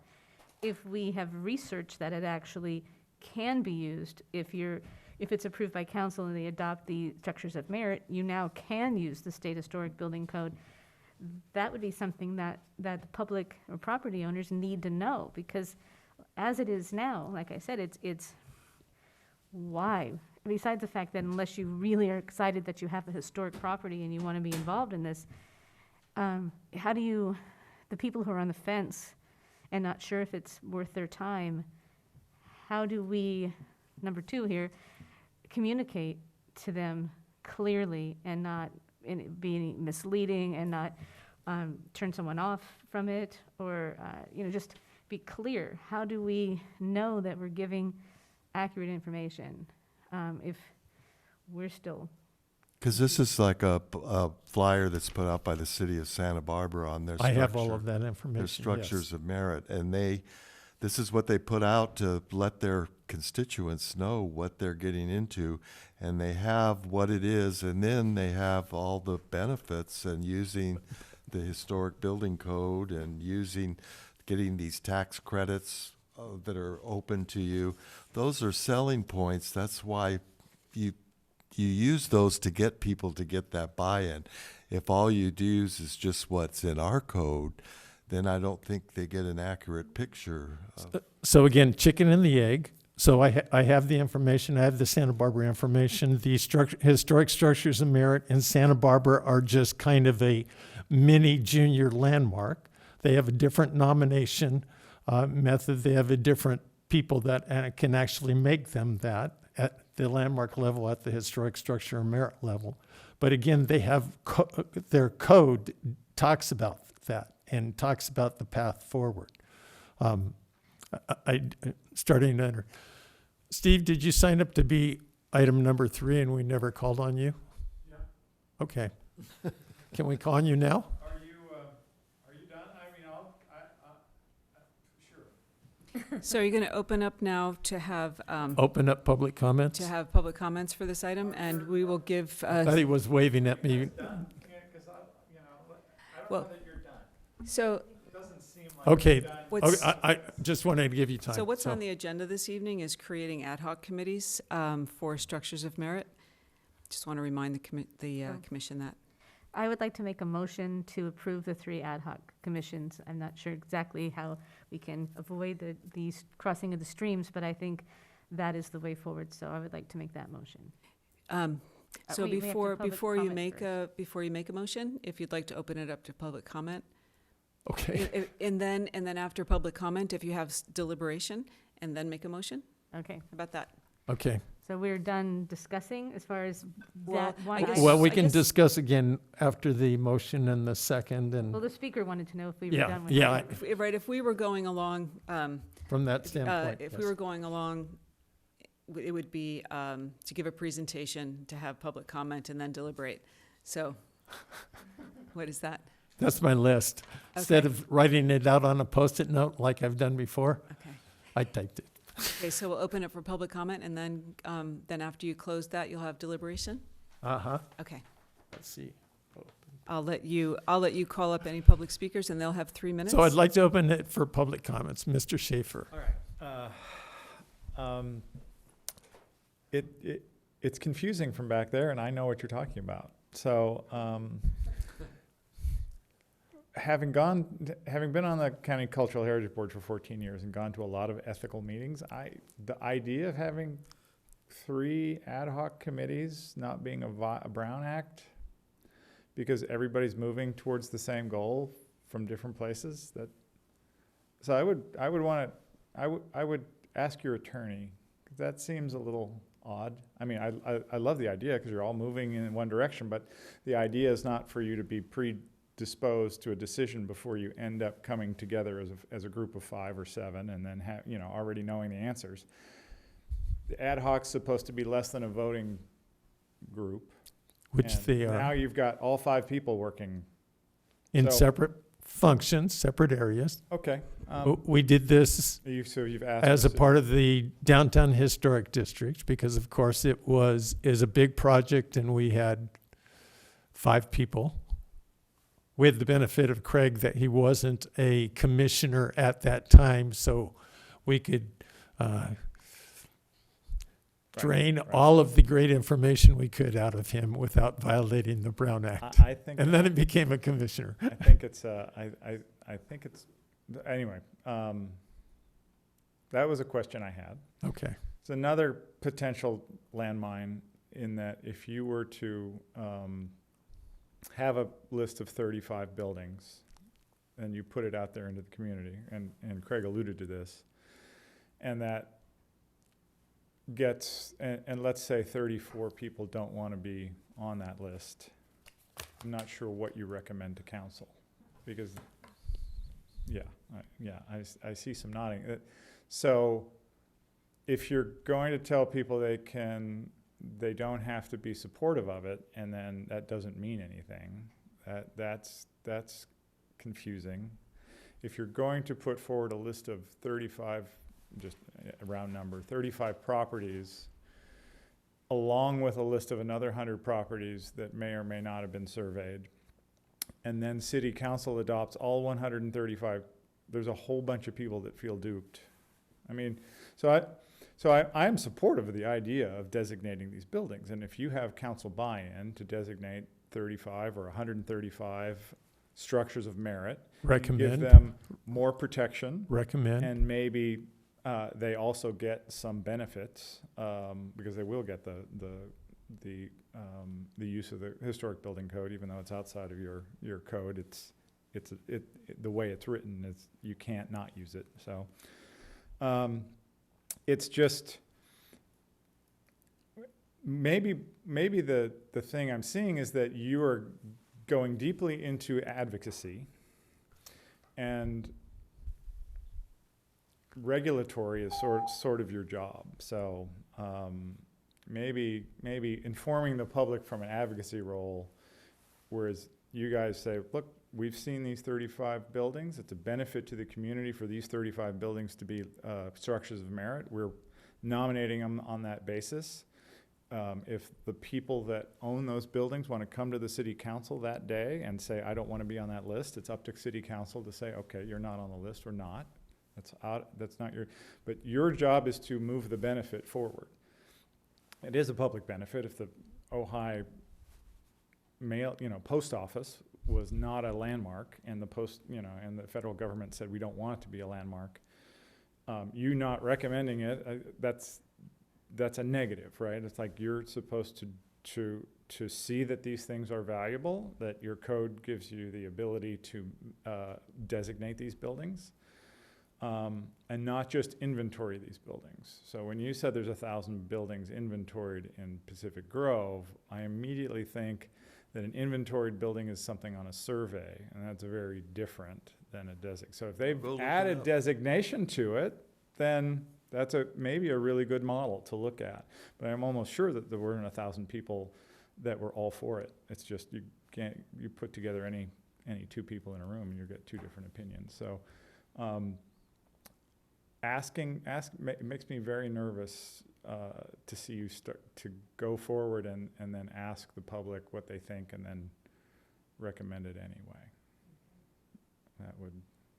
Because that could be just a giant political nightmare. Because I want to see it succeed. So that's basically my comment. I just see a couple of landmines there where if you erode the trust, you will have questions like, will my building be reassessed? And it's a flat out no, the buildings aren't reassessed in the district, which we didn't really answer for you, but that is true. So there's no reason your taxes will go up. People are going to want to know that. There is also intangible benefits, like the value of historic houses tends to rise compared to a non-historic house. So technically, a real estate value, your house might be worth a little bit more, but it's not something the city, and Maura's right, can put in your answers that your house is going to be worth more, because it's just not the city's. It's an intangible. It tends to be that, but it might not. So I didn't think I answered any questions, but I made some comments. Thank you. No, good questions. My mind was just arranging the answers. Okay. So Brian, I'm gonna, Yes. that email chain that you had, and it was with Lucas, Maura, Rachel, and you, and the mayor? Oh, and about 3 other people. Okay, so, It was pretty much everybody but the new city manager. okay, well, I feel confident that, that everyone feels confident, that everyone stays in their lane, and we don't cross our streams, that we can have 3 ad hocs. If everyone has been in this email chain and everybody feels comfortable, then. So the email chain isn't about how many ad hocs. The people in the email chain don't know how many. All they said was that I'm going to read it to you. Please. The request was made by members of the HPC to form an ad hoc committee. An ad hoc committee. This is what was at the last meeting. To update the existing proposed list of structures of merit. According to the city attorney, generally, it is acceptable for a commission to create an ad hoc committee without council approval if it does not involve staff time. After discussion between a member of the council, the HPC chair, the director of community development, the assistant city manager, and the mayor, there was an agreement that the HPC may form this ad hoc committee without involving the council. So I just wanted to make it clear, because they don't know anything. These people don't know that. They haven't said, oh, yay, have 3, but they didn't say anything because they don't know about that. So That helps. I will say that I brought it up before the meeting to the director, that the chair was talking to me today about there being 2 ad hoc committees, really, and then the chair would be working with staff to just gather information from past meetings. So it's really 2 ad hoc committees. Until we get our 6th member. Right. And what he said was, as long as they weren't, that you could have 2 members. And I heard what Mr. Schaefer said, but you're all working on different aspects and then coming before here and reporting on the different things and the different aspects of the structures of merit. So it seems like it's okay. If we find out or hear that it's not, then of course that'll be reported back to the HPC. Ultimately, it's the HPC that's going to be presenting this to the council. And you're coming from different ad hoc committees with very separate information. They're just, separate pieces of the puzzle. Yeah, so So I think that, so I'm telling you that it seems like that's okay. okay. And what I said and what I relayed was exactly what I shared with Rachel. Rachel was actually here at our last meeting, so she heard what I was attempting to start. That was what I also mentioned in the meeting. Mara and I meet weekly, and in that meeting, Lucas wanted to be there, and so I mentioned what I was going to, and that's when I was told that we couldn't do ad hoc meetings. And so, again, I told Rachel separately from Mayor Sticks. Those are the only two that I talked to. I came down here early Friday morning at 9 o'clock. I talked to them before the meeting, relayed that information, then waited an hour sitting over there for them to come back. Talked again with Mayor Sticks because they had gone off to decide on whether to do the city manager or not. Rachel called me later. Then it went through again. It was to have the smaller ad hoc groups, and not use Mara's time, just to use what we already had, and that it would talk to the people. The one I used with Mayor Sticks was Crotona. That we would talk to Crotona, hoping that they on their main building would say yes, but and only that building, none of the others. That was a big question they had, because they have multiple buildings. We had questions that was putting forth, and that's what I relayed to the two of them. I wasn't involved in anything until we got the email back from Council Member Lang that Mara has now summarized. We had multiple ad hocs, as you know, on the downtown historic districts. We had people working on the FAQs, people working on the contacts, people working on other different things.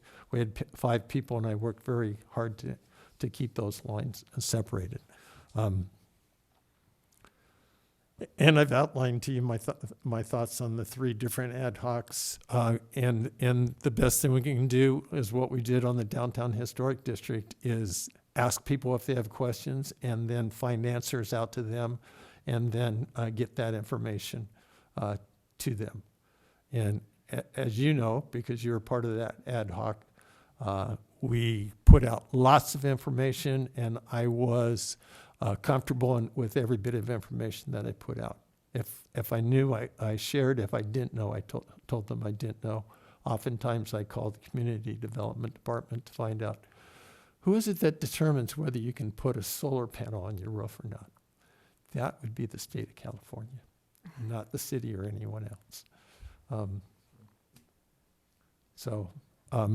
I feel, can we keep things separate? I think we can keep things separate. Again, a lot of experience in keeping things separate on the downtown historic. I think that keeping it separate, I understand that we can do that, and we all have different missions. I'm not sure if your timeline, it might have to extend another month. Oh, yeah, of course. Because we're gonna have to come back and then vote, and then, then come back, and then so it's gonna have to, maybe to keep our stream separate, to not, it might be a little longer than you're anticipating. Yes, I'm just trying to get this resolved, trying to get the information out to the folks, see if we can get them on our team. The issue is the more special you are, the more perks there are, the more restrictions you have. If you're a historic structure of merit, then we advise the community development department. If you're a landmark, then we say, no, you can't do that. So keep that in mind. The more benefits, the more restrictions that are often placed. Look at it, historic structure of merit and a landmark. But yeah, timeline, I would just like to get this complete and move us on to the downtown historic district. And again, based on what I've seen in the multiple articles, I read both the articles that I got today. They're in here somewhere buried. we need to be doing what we can to get the parcel owners on our side because pretty much they may be our own ally in this fight for preservation that's going forward, is the property owners themselves. So, a question. Of course. If Luann and I come up with something where we don't know the answer, that if I email you, is that staff time that I'm then, because I don't want to send out. No, it's, the HPC or ad hoc committees can always contact me and ask me questions. I'm not available to do research. I know I said that like there's going to be more words after it, but I'm going to put a period after that. But certainly you can call me regarding information. You're going to call me about section, ABC in the code, and I'll help you understand it or read it to you, provide it to you. Okay. But I can do that. We can reach out to You can do that, yes, absolutely. Well, would it be possible also for us to give ourselves, not only the ad hoc, but all the commission members to bring back to a meeting and make a decision? For example, what I'm interested in is what could we put in a pamphlet like this that would state benefits and make it something that would be attractive to people, that would really give them the full picture. And so I'm wondering if, like at the next meeting that we have, we could kind of get that settled, what's going to go into this document, and we can all work on that at the meeting because that doesn't violate the Brown Act. Yeah, no, I set this aggressive goal, and I'm one of the ad hocs. So yeah, no, I think that's a goal for me, to have us with something that we can actually look at by the end of the month. And not necessarily just be what's in our code, because there's all these benefits that come that we need to tell them about, like this. So Yeah, the only problem with that is that and again, we saw this, I saw this when I was talking with the parcel owners for the downtown historic district. I could say, okay, well, this, and this is what, and it was always like, okay, well, we're presenting this to the city. We don't have it yet, like the one overlay. And when you came on here, you did a great job on the overlay. So now going out, I would say, and this is the overlay that we're going to present to the city council. The Mills Act, this is what we're asking for from the city council. right, we can't promise you that, but this is something the city could decide if they chose to, that it's written in the state law that they could bring in structures of merit into that. Yeah. But we can't guarantee that, but Yeah. that's just something. And so, again, that's something, I kind of my thought is kind of along the line, okay, this is like the first tier of the structures of merit. What you're talking about on the code difference, and again, we would go to the council and say, okay, we've done this, got this, now we want to go to the next tier, and we want to improve the importance to the historic structures of merit. Right. And these are the benefits they get if you allow that to happen. And that was part of my thinking when I said that we would allow people to come back once we have that in place and say, yes, I'd like to be a historic structure of merit. So for tier 1, though, I really only want to have what we can actually say, if the structures of merit is adopted by council, the properties on the structure of merit can use the state historic building code. We know that as fact, if it's adopted. So we could put that in the pamphlet. What I don't want to put is, maybe this might happen. So if we just stick to the things that we know, these are the things that we actually know, I think we're a lot better off. So I would use that more as a tier 2 type pamphlet. But that's a fact, if it's adopted. It It automatically happens. The city council doesn't have to do anything, doesn't have to write anything in the code. That I'm confident in saying because I know that as fact. What I'm not confident in saying is our wish list. Yeah, well, yeah, what you're not confident in saying is whether the city council would take that a step further. Hello, hello. Jira's talking about you all the way down? Oh, good. All complimentary.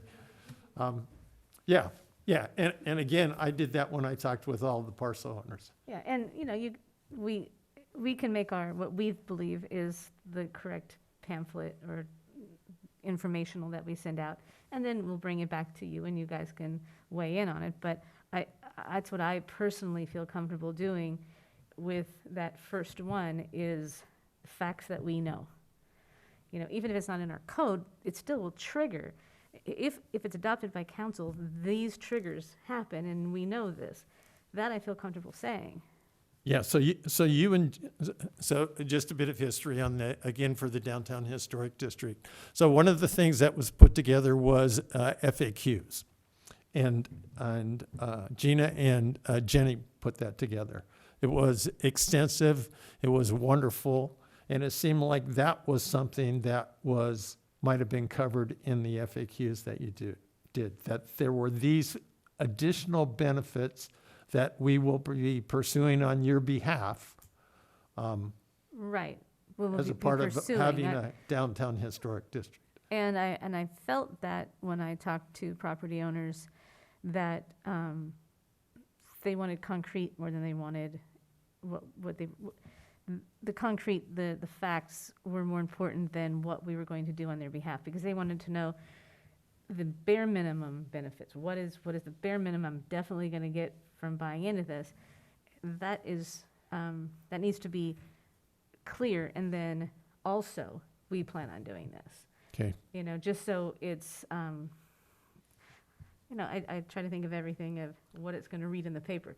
So I want to make sure that it's just very clear and the facts are presented as we know them. And, that tier 2 can be something that, that's something that's later for buy-in. If we do eventually get that code change through council to have Mills Act, that'll be a definite new thing that would go out to people, because that's new information. But until that information happens, I'd rather stick with what we know. So.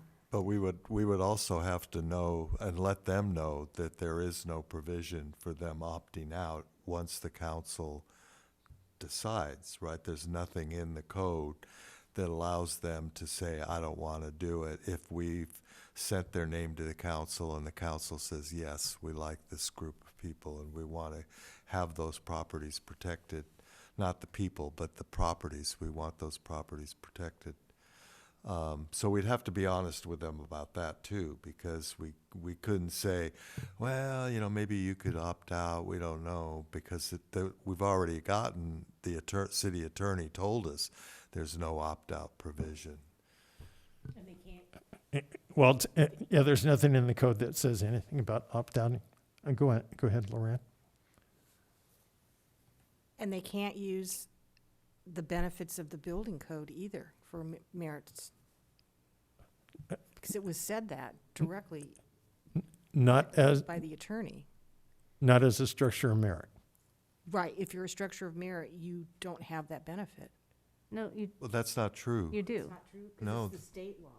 It's a state law, and it simply says if you've been designated Program here. at your local level, That's you right. can use it. If the So- local level says you can't.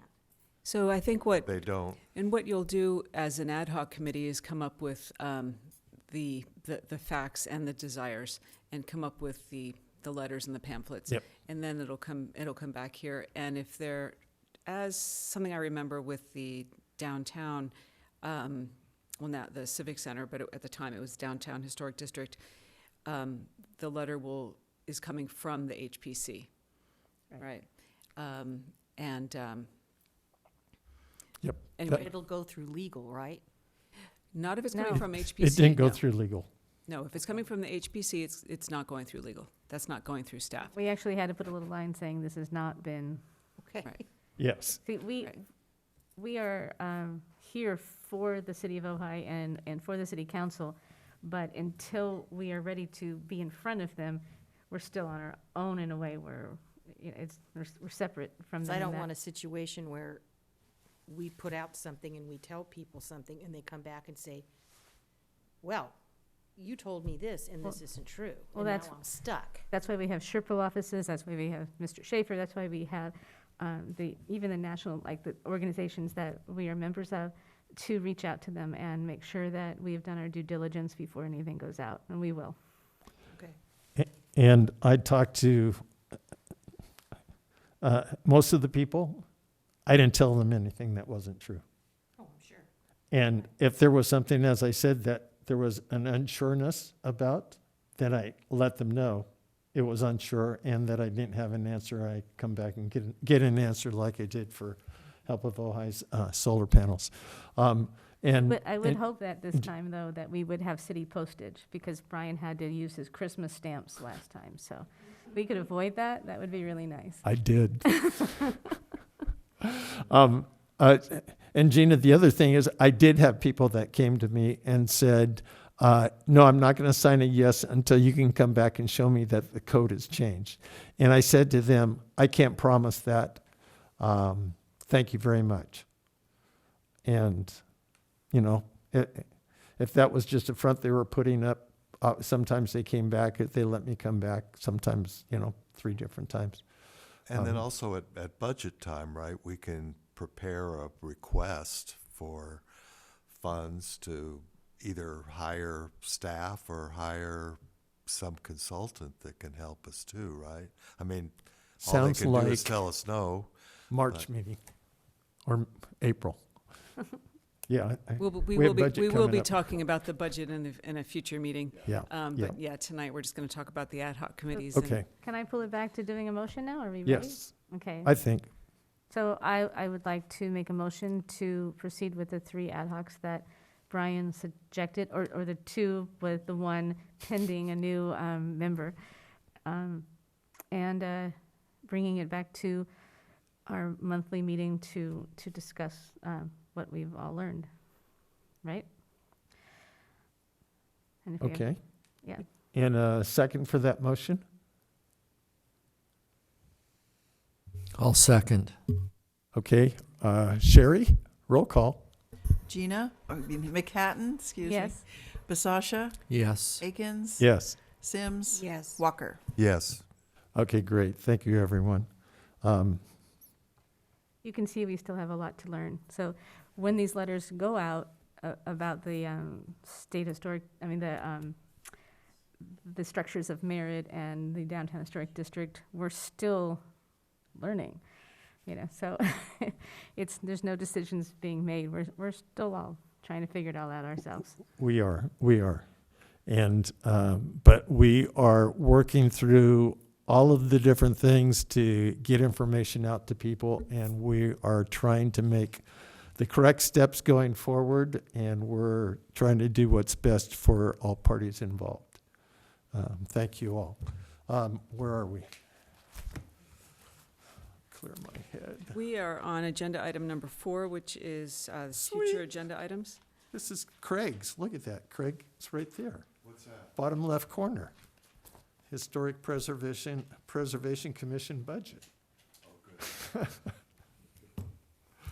So at the March 14th HPC meeting, staff will provide the commission with the current budget, and you'll be able to have a discussion as to what you want to do with that money, if that's what you desire. That's our biggest budget item. And also, we'll be receiving a report on the Ojai Civic Center Historic District, and those are the 2 items that are on the agenda for the next meeting. Although I guess we'll also be putting on the structures of merit, so ad hoc committees can report. Yes, please. And can I go into planning report now? Excuse me, I have a question about the future meetings. I heard the council, as part of their agreement with the Becker Group, say that they were going to have the Mallory Way be a landmark. Is there some time schedule for bringing that to this commission, or? There is no time scheduled for that coming to this commission at this time. I don't have any information on it. Okay. Thanks. No information at all. I don't Um, have any information on that. Neither do I, not even a hint. I just saw that it was written. Right, And the and Mallory it's Way not, cottages I thought it will was a Right, become great a and idea, landmark, but unlike, we'd excuse like me, to and see- it's not on the agenda to discuss, and Yep. so no, Okay. I don't have any information. Okay. Thank you. Never mind, that's commission comments. So are you ready for planning report? Yes. I only have one small thing, but it is important, and that is that we lost a heritage tree due to the rain. It's tree 16B at 413 West Matilha, and there was some damage to the structure, which of course is not, or I shouldn't say of course, but is not historic. It's the tree that we lost. So wanted you to know that. Yeah, so where is that? 413 West Matilha. It's on the other side from Bart's bookstore, and it's up in the next block, Oh, about in the yes. middle, I think I heard on the about south that. side. Yeah, huge valley oak. Because they had another one that fell similar, close to that, maybe 4 or 5 years ago. Yeah, this one fell on the Took up 4th. the whole street. Mm-hmm. So that was on Sunday. 4, 5, 6, 7. Sunday, Monday, Tuesday, Wednesday. Yeah, Sunday. Fell on Sunday. Yeah, it crushed the carport and looked like the car in it. Hmm. Other than that, that is it for planning reports. And I know that Chair Akins gave us a commissioner report earlier. I did. And if there are any other, oh, I'm sorry, I'm taking your job now, asking if there are any other commissioner reports. I have do we have any updates on the California Preservation Foundation membership? We don't, although I did inquire into that to see if they'd responded yet, because we did sign up. I mean, we submitted a form and the funds for it. Okay, I can call the field director tomorrow. That's the thing about preservation people. They get right on the phone. It seems like everybody is all working toward the greater good. It's not like you have, so I can call him tomorrow and I can put him in touch with you, but because I know there's things that we all want to attend, but we're waiting until. Okay, please, if you're wanting to attend something, let us know. So instead of, waiting for me to let you know that you're a member, because we did, so please. So you already paid and everything, we're just waiting to hear? I'm sorry. You already paid? Yes. Okay.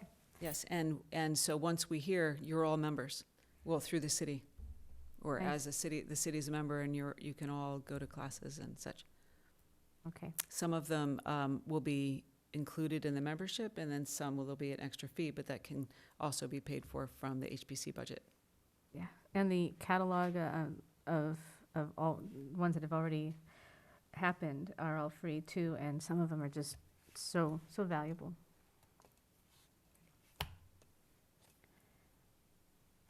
Okay, Okay. we have a council Commissioner liaison. comments. I have a couple of Yes, questions in the commissioner. Craig, go right ahead. I was wondering if we have a status update on a couple of buildings. Is your microphone turned on? Is your mic on? Sorry. A couple of status updates for some buildings that we've dealt with. One is the theater. Is there any update on that? Is it got a certificate of occupancy? Does it have? I don't have an update on that, and this is time for you to give us comments. But I don't have an update. Oh, when should I ask my questions? When Well, I guess have that's a question. Anyway, I don't have an update. How's that? And Okay. But if we want to put it on the agenda, then I could get an update for you, perhaps. That'd be good. And I was wondering too about the Pac Bell building, because we looked at that, or I think you guys did. I looked at Yeah, it from yeah, a distance, and they had all the radar equipment enclosed, and now it's kind of hanging out there. So I often think I am the only person in the city of Ojai that actually looks up when he goes to the museum. And I'm always like, it took forever for them to start. And lately it's like, oh, that's a lot of powerful equipment up there. So they are still actively working on that. Still working they are. So I don't imagine the fence, to hide it, will go in anytime soon. They're 3 trucks It a looks day. really high, those structures look. It does, So doesn't can it? we get an update on those two on our next agenda? Sure, I mean, I guess I would be looking into both of those projects have been approved, so it would be the building department status that you're looking for? I mean, it's public information. Sure. I'll just I can tell you that the theater's not open yet. tell you what I heard on the theater was that it had a setback when the fire happened at Rory's place, because it burnt over going east in that direction. And I think, if I remember right, into an electrical panel that was there. That could be wrong. So yeah, checkup would be good, but that's what I heard just the other day. As far as community development or the Planning Commission or HPC, there are no updates with either of those structures for either of the bodies that I represent or present to. So a fun update is that I did ride my bike by Taramina, and yes, they did clip off every single one of those barbs on the barbed wire, Yes, they did. which I was like furious about, having had young kids that ride bicycles. If my kid had crashed into barbed wire, yeah, they'd be hanging from the barbed wire. Yeah. So anyway, yeah, I went over there and like, whoa, somebody clipped every single one of those barbs. Good for them. Okay.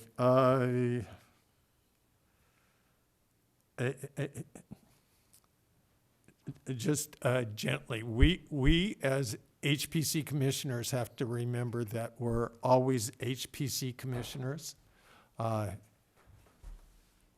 will tell you I was last week on a sunny day, was riding my bikes. I came by the pickleball court. This goes from, you never know what people are going to hear and what they're going to turn it around. I was talking with a friend. Our sons played rec ball together here in the valley, and the gentleman who was playing on the other side on pickleball said, I started to see the words historic preservation coming out of his mouth.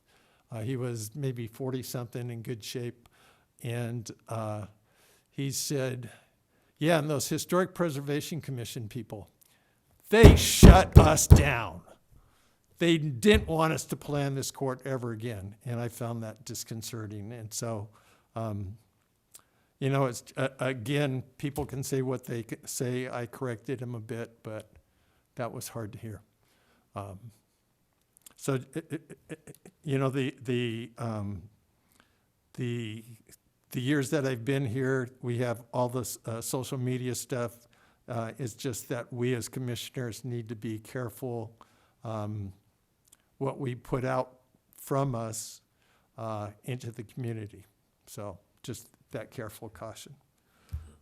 City Council liaison. Well, Rachel, boy, we were like talk. Thank you for coming down, and thank you for being here. Absolutely. And thank you for the working the ad hoc committees through the process. Absolutely. Mara got to read it. I got to read it once, and Mara got to read it at least twice. We were trying to figure out who didn't respond to the email. Again, thank you. Yeah, absolutely. And thank you all for all you're doing. I know you're working so hard. And especially as we talk about forming these ad hoc committees, I just really appreciate your dedication, and I know the community does too. And I also want to thank you, Brian, for being there with the deed when we had our pickleball meeting as well. That was really helpful to be able to have capture that history when we were having this really important discussion. I just wanted to, I don't have any updates. My big update was the conversations that we had, the email conversations. But I did want to tell you that I listened to the meeting. I was zoomed in until I could get here. And so I heard the request for the joint meeting. And I also heard the whole discussion around our codes and making sure that we really, that we encode the different benefits to being a structure of merit. And so I will take this to the city manager and have a conversation with him and see if we can, you know, what we can do to move some of these forward. And I will definitely propose that as a future agenda item in our council meeting on Tuesday. So, so that is it. And I will also double check and confirm with I believe it is okay if only 2 people are working on the ad hoc committees, that, but I'll just double check and run all of this by our city manager too, everything we talked about tonight, and just make sure that we are all covering all bases that we can. So thank you very much. You're welcome.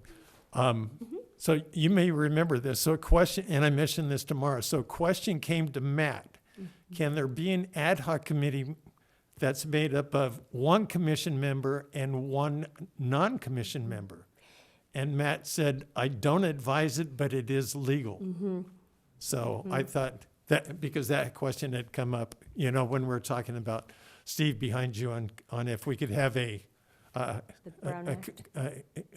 non-commissioner that was on the ad hoc. And so when that question somehow came up and Matt said that, I thought, ooh, that's interesting. Something, you know, Yeah. put in your pipe. How about Steve? Huh? How about Steve? Oh, Steve's in. Maybe I'll grab him. And this is, you're reminding me that now that we have our new city manager in place, I know that there are the mayor and the council is moving forward with appointing new commissioners, and I know you have some vacancies, and so I'm not quite sure about the status of the HPC commissioners, but I do know that this is something that wheels are in motion for all of our commissions, and that hopefully we will have some good news coming in the very near future about appointing your other members. Thank you. And just an update on that. I got Weston's memo on the 5th. As I told Mayor Sticks yesterday, I do not have enough brain waves to figure out what exactly he's talking about. Not at all. It's just interesting. So I had a question on the rotation, and so I asked Mayor Sticks about it. There seemed to be some people that maybe would be left out in nominating for the HPC, and so she was going to check with the city manager. Okay, great. But yeah, we're ready. Good. As soon as you tell me who number 6 is, we have someone for them to interview. And Excellent. I think you know them. Great. I Yes, did just want to Yeah. say something. Mhm. So it seems that we all individually, I don't know all of us, but I know at least a couple of us, have found our way to the Pacific Grove website looking at historic preservation. And when you were saying you wanted to talk to the city manager, might be interesting for you to look at, to just Google historic preservation for there and just compare how they do things, how we do things, and you know, just to educate yourself, because it's really interesting, because it's clean and it's interesting. Yeah, I gathered that from hearing your conversation tonight. So, thank you for bringing that to my attention. Yeah. Great. All right. Well, thank you all very much. Great. Thank you. Okay. Are we done yet? That's it? Huh? Do we have any other items, Craig? I'm just going through it down the line.